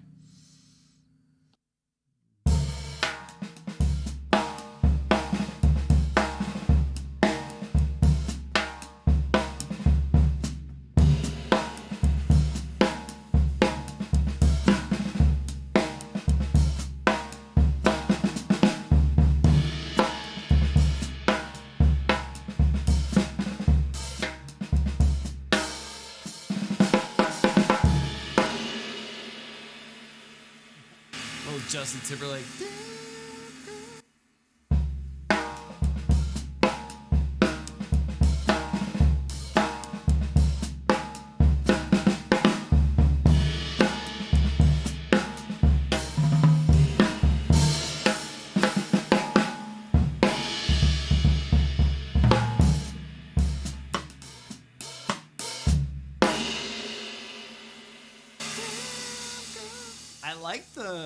The drums sound good in this spot.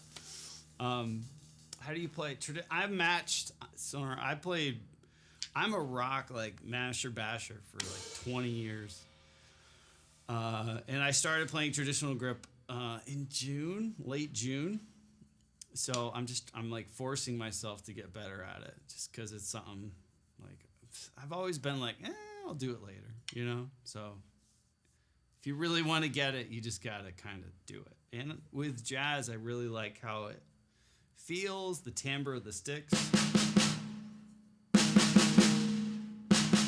Right? It's like a little more high-end, a little more articulate. I feel very weak doing it. Yeah, that's me right now. I'm still like, even playing just a rim shot, right?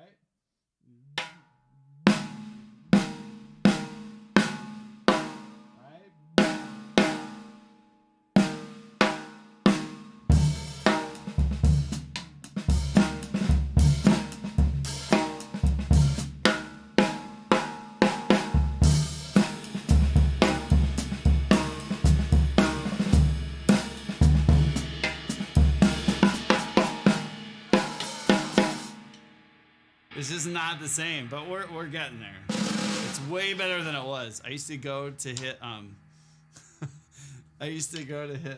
like rim shots playing traditional. Yeah. And I'm like, oh.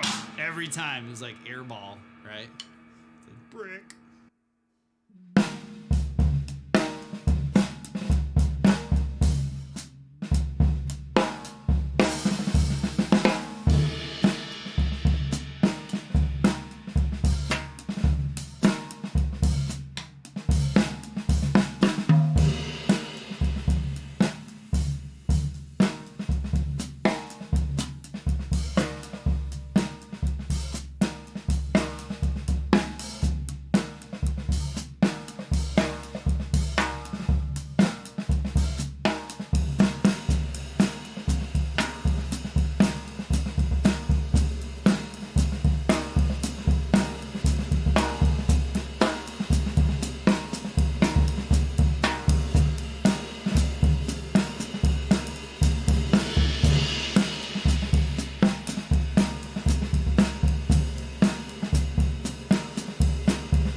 getting there. It just feels so awkward to play like that. But we'll get there. We're getting there, right? It can't happen overnight. I don't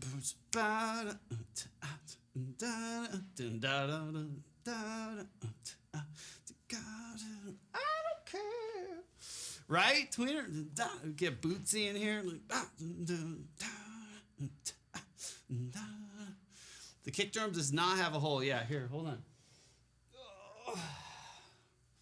I'm done jazzing today. We're done with the jazz.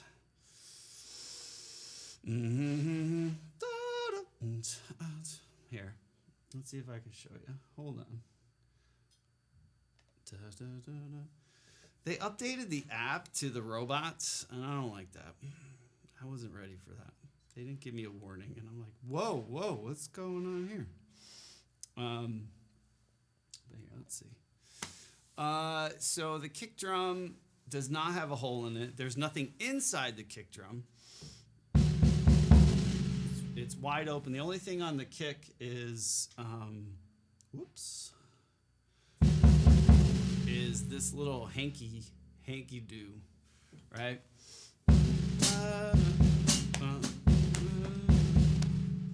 So we're using all the ambassadors and nothing in the kick drum, just that little hanky up against the arm or the first brace. So, and then, come on, go fast, robots.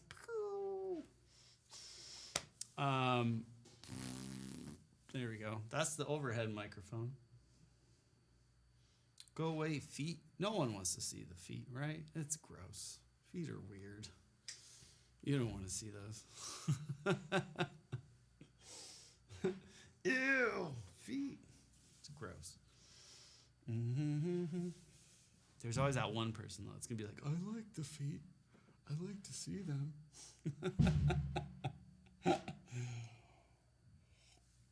Here, wait, hold on. It's good to hear someone else going through the struggle. Yes. Doing well, if that's how long you've been practicing. Thank you. It really sound bad, but that's what makes it. Yeah. You know what? That's why I'm streaming this, and it's like that's what I would want to watch, right? As a drummer, like I've met some of my favorite drummers in the world, and you're around them, and you're like, man, they are struggling too, right? They're trying to practice. Like we always hear the best from them, right? Like the best take or the rehearsed a million times live show, but all those cats are doing the same thing that you're doing. You know, they're sitting in a room going, ah, oh. So it's like,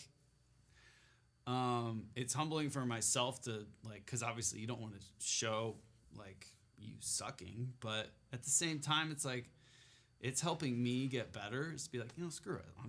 Let's do it together kind of thing. So, I really enjoy it. You know, before it was like, I don't want anyone to listen to me practice or, oh, it's boring. And I get it. Some people just want to watch people play Metallica songs. I totally get it. But for the drummers and the musicians, hopefully that appreciate it or can come ask questions or we can all get something out of it. That's what it's about, you know. Feet are all right. I guess as long as they're in shoes, right? What was that? I push and finish a hit on the patch. If I don't have a hole, it bounces. Oh, yeah. So you play, like, you bury the beater, like, doosh. That's how I used to play, 100%. But now I'm playing heel down with the foot. So, right? For jazz. It just sounds better than if you got a pillow in, but.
just sounds like farts. Right when you mute it, and that's one of the reasons I changed. I just I didn't like the sound of a. Not that I didn't like. I just got tired of hearing doosh. You know, that's one sound. That if a kick drum with a hole in it and a pillow in it only sounds good one way, beating just stomping the crap out of it. And it's like toms that are like have a bunch of stuff all over the things. It's like they only sound good like bleh, bleh. But if you open them up, you know, you got such a big range what you can do with it, right? Just like toms or drums that are wide open, they can be so musical. You know. Oh, Daniel, the lighting, you like it? Thank you, dude. We're getting there. I've been playing more with shoes. Socks make me lose rebound. I don't know, hard to explain. Barefoot feels weird. Yeah. It depends on the shoes for me. Like I play with these weird, you know, not weird, but the soles, like it's very thin, so I can feel everything. You know, Shatzer, 47 with the prime. Let's go. Hi. That's so nice. It's good to see you, dude. Shatzer is OG. Hold on. Go away, feet. But I appreciate it. Ooh, you're the sad but true.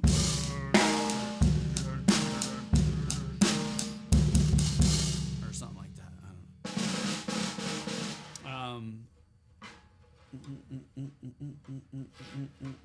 Yeah, 47 months. That's wild. OG. But yeah, I don't know what I was talking about. Oh, the kick drum. Yeah, it's. I just always had. I'll tell you what. I can show you.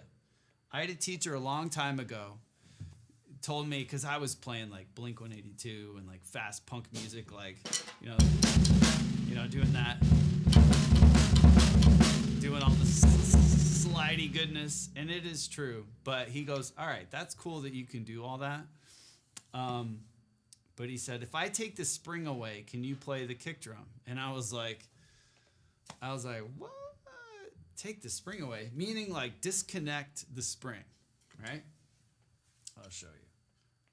All drummers, try this. Just take the spring and take it off. So it does nothing, right? Your pedal doesn't come back. It's just dead. Right? So playing heel up isn't going to work because it doesn't come back. So you rely so much on that spring to do the work for you. You know, it'd be like if there was a spring on your hands that every time you hit, pulled it back up for you. You're like, oh man, this is great. I just, you know, and it just automatically brings it up. You don't have to worry about rebound. You don't have to worry about the thing coming back.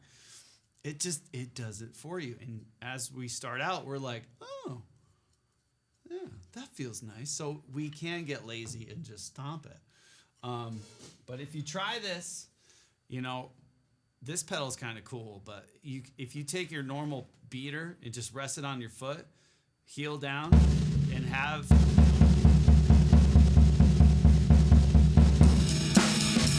Oh, I already lost it. Let me see if I can do it.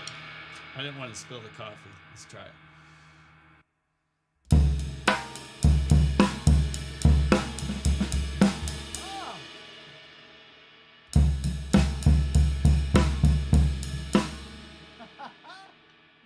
It's freaking hard. But even just getting like a normal, just ding, ding, ding, ding, ding, ding, like eighth notes, it's tricky.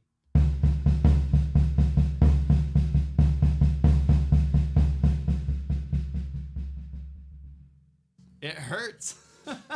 This is like, oh, you know, so we all get used to the spring, but man, that's hard. Seriously, try it. Next time you're at the kit and you'll be like, man, screw Dan. That's crazy. I ain't doing that. But I had a teacher. I mean, that put me in my place really quick. And then I forgot about it for years because I was like, I'll work on that later. You know, I don't play heel down. It doesn't affect me. Oh, my neck. Remember I said I tweaked my neck? I just tweaked it again. Ow. Everything's like snapping.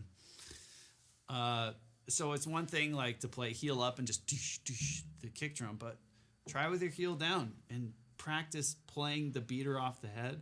That's going to make your playing just so much better. But if you're playing with a really detuned kick, meaning like the kick is just, if the kick is really floppy, it's like playing on a huge floor tom that's just all wobbly. Like there's not going to be any rebound. So you kind of got to have a kick that has some tension in it to give you that rebound. And then you push the pedal just like you do with your sticks. It's hard. It's really, really tricky. Yeah, I got to watch that later, Dan. I can't, you guys wouldn't be able to hear, I wouldn't be able to hear it. I don't have any audio on this. With that kick, you need to keep alive the sound. Yeah. It's more musical, softer. I love the Destroy. Oh yeah, no, like it's genre. Like for rock and metal, yeah, like this would sound stupid playing a rock song. So yeah, it's just like using the right tools for the job, right? So different genres, but I tell you, just try it, and that control will carry over to rock and to metal. You'll just play more relaxed, and you'll have more understanding of what the pedal's doing and the beater's doing. When you're just stomping it, it's like you're not really paying attention to what it's doing. You're kind of, when you start playing fast and diddles, you're praying to God. You're like, oh God, I hope these are right, you know, because you're just like, ugh. But when you really slow it down and really work on it, it'll tighten up pretty quick.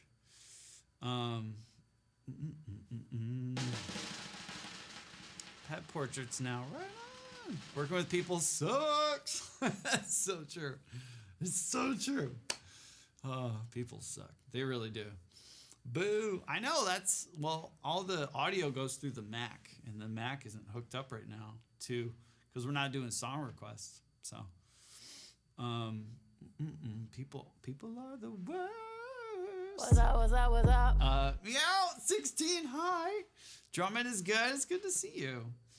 Does anyone know Parks and Rec? Jean-Ralphio, the worst. People are the worst. Jean-Ralphio is the best. Different styles listening. To dominate all of them. Yeah. The worst. Crucial, you know. He always like leans in and does it like right in people's ears, and they're like, "Oh, it's the best!" I love that show. It's one of the. I think Parks and Rec is better than The Office. I'll say that. The Office was good, and then it kind of went weird. Parks and Rec was just like all the way through perfection. It's amazing. It's the best show. Max always messing things up. I know, right? I know. Do I play any double kick? I used to, yeah. I used to be cool. I used to play in metal bands and do all the rock shenanigans. And even when we streamed, I did a lot of double bass stuff. But we're going on 3 years with no double bass pedal. I know. For me, the double pedal, the reason I took it off is I never heard it in my head, like in things that I wanted to play, you know, like if you're working on ideas or you have beats and you hear like a certain thing or whatever and you do it, or if your hi-hat doesn't sound right, you're like, God, this isn't the right thing, and you change your hi-hat, you're like, oh, that's what's in my head, you know, like that sounds better. Or there's a fill and you're like, oh, I only have 2 toms, but I'm hearing like so you put in more toms.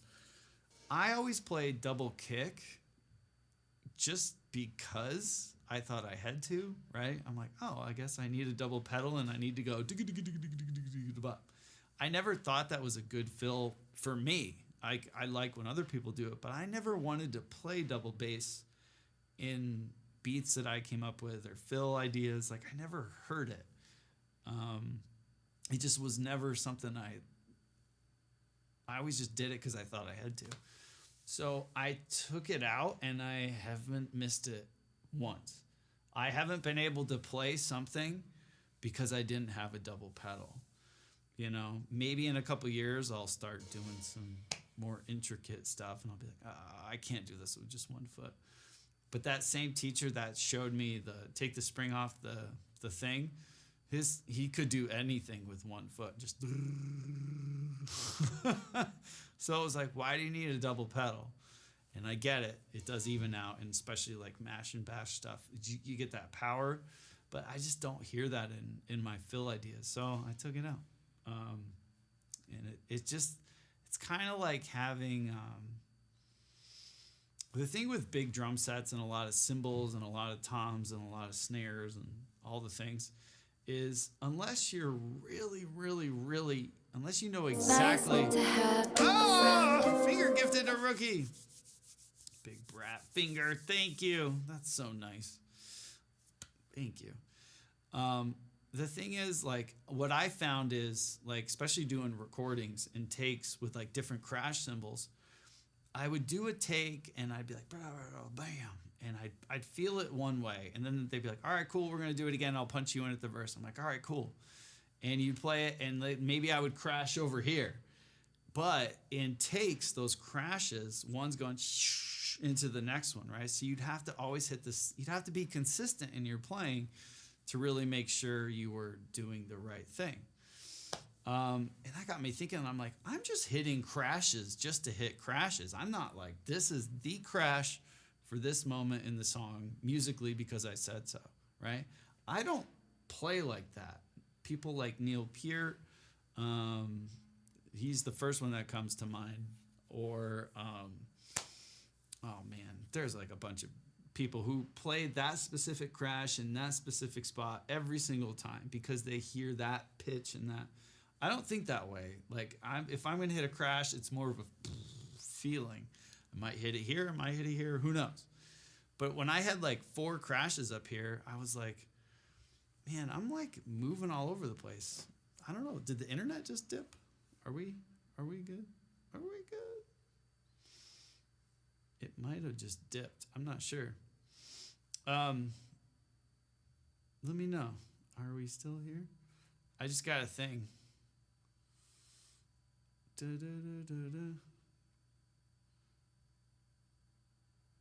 Stream is backwards. Stream is fine. Okay. No, I just got a welcome to the chat room thing. So I'm like, okay.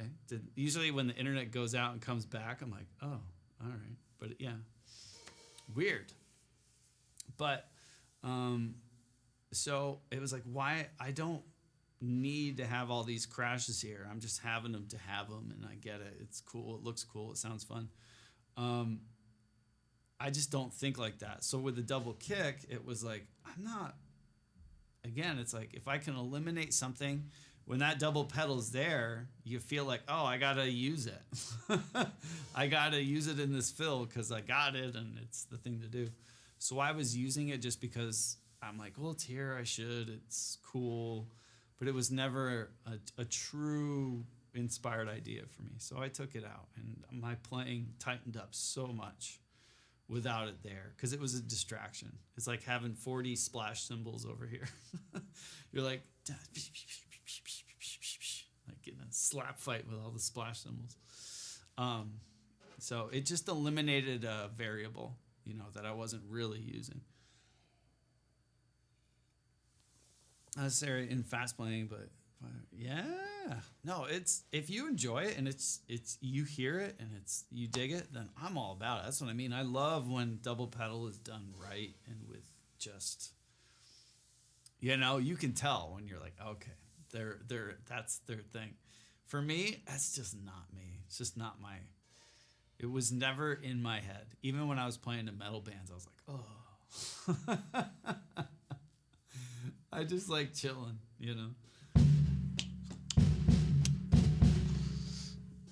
that's me. But yeah, that was weird. Twitch, are you good? Have a drum set and have toms that are only 10-inch toms, all in same tuning. Yeah, keep the variables down.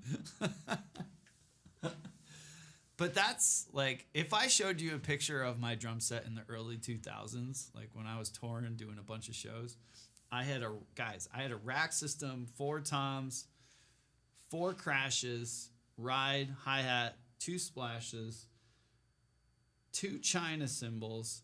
I had like the blocks. I had the red block, the blue block. I had a cowbell. I had a tambourine on a thing. I had like a whole auxiliary percussion.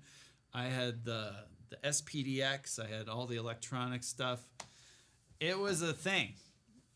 And 2 snares. And it was just like, why do I have all this stuff? It's like when you're gonna move and you're like, oh my God, I have so much crap and I never even use this, you know? So it's like, what can I get rid of? And I just play just smarter now. I don't have to worry about like, oh, this fill's coming up. What crash am I gonna hit? Am I coming here or like, am I gonna do both or one or? It's just like I don't even have a crash. Although I listened to a podcast today with Paul Francis. He was the guest, and he worked at Zildjian forever. And he said, Mr. Zildjian, Armand, had this saying. He said, all ride cymbals are crashes, and all crashes are ride cymbals. And I was like, that's such a cool thing, right? Because we think like, oh, I need a crash cymbal or I need a ride cymbal. It's like, no, they're all the same. It's just how we play them and hear them, right? Got sucked into the hype. Yeah. Yeah. I had 4 toms. 1, 2, I had 10, 12, 14, 16. I still have the kit. It's a great kit. But yeah. It looks cool. That's right, Shatzer. It looks cool.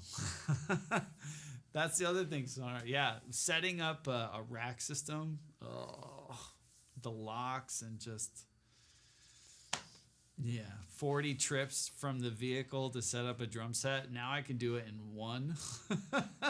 Get a cart, stack them all up, all the hardware's in a bag. You know, just wheel in. Hey guys, what's going on? I still think that you still need the 30-inch. That's a big cymbal. At the time, see, big cymbals now are cool. At the time, I had the Megabell Ride. That was my touring thing. I think like 21 inches was the biggest cymbal I had. 20, 21, right? But 30 would just, it was so big. I had the rack arms sticking up all over the place. So it was like, how am I going to fit all these, you know, it was the early 2000s. So it's like you had bands like Carter Beauford from Dave Matthews, Korn, Incubus, Jose had a huge kit, Danny Carey. You were just like, oh, I need a big kit. Morgan Rose from Seven Dust. Travis was the only one, I think, like that brought about the like that 60s vibe again, like smaller kits. But even Travis had a big kit back in the day. He had the 2 toms, right? Like an Adam song. He had one up here. He had all kinds of crashes and splashes and all the things. Jalen, hello. No more Marshall half-stack Fender. Yes. Oh, and we've said this before, Jalen. I don't know if you remember, but remember like not 812s, the 810s, the bass cabs. Those things. I was in a band and our bass player had 2 Mesa Boogie, like not even like 410s stacked on each other. They were 810s, just a huge cab. He had 2 of those. Oh yeah, it was Mesa. It was a Mesa Boogie one. It was huge. Ampeg he used Ampeg head. His head was an Ampeg, but he used the Mesa cabs. Heavy. They were so heavy. And And the guitar player, one used Marshall. He had a Marshall, I think the 1970 or 1979 cab or something. It was a great, it was like a retro kind of reissued thing. And then our other guitar player used an Angle head and cab. That thing was gnarly, like really cool. Adam from Tool used that. You put him in for a case with, yeah, they were so awful. Oh my God. We used to spend so much money on gas just because of our gear, right? Like my drum set, those huge cabinets, the heads. Oh. Now it's like, dude, I got my laptop, got my cajon. All right, let's do the show. Cool. Right on. Angle are awesome. Yeah, they're very nice. Very nice. The tubes, he would turn it on and just, that thing. I remember on some of the records we did, we mic'd the back of the cab to get all the tube sound, and we didn't even plug it in. You know, we did some overdubs just with the tubes. Just, those things are so cool. So much power. Yeah, here's the Sansan. You got like a DI box or something? Yep, pretty much. Guys, tonight was really fun. Thank you so much for everything. Some new faces too. It's an honor to meet you guys. But Angle heads have a great tone for metal. Oh, they're amazing. They're just very clean, high gain, like very controllable. Not a lot of mid range, just like they're very good for that sonar. Yeah.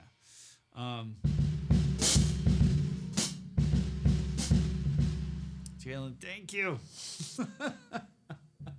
Hopefully it looks okay. If I get over here, it's probably like way below now, right?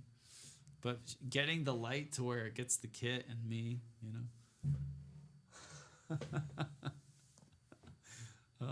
But I'm gonna go up, say goodnight to the kids. I'm gonna have some ice cream and be a bum. No stream tomorrow, like I said. We got to deal with. I gotta get cars inspected, and it sucks. It's annoying stuff. So I'm doing that tomorrow, and then we'll be on the whole weekend. So that's the plan. Maya, hi, hello.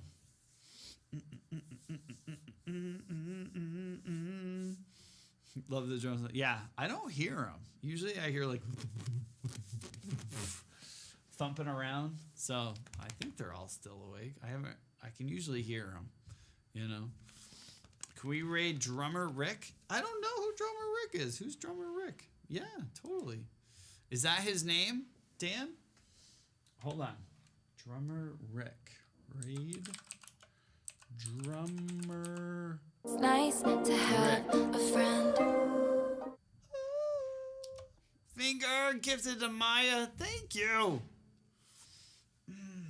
Finger, that's so nice. But yeah, let's go see Drummer Rick. I'll check him out. Yeah. I love you guys. Be good. Go treat yourself. Practice. Have some snacks. You know. Finger, that's very nice. Big brats. All right. Here we go. I'm going to check them out. Good night. Here we go. Austin, you too. Sonar. Yeah. Schatzer, thank you again, man. Oh, so good. All right. Love you guys. Good night.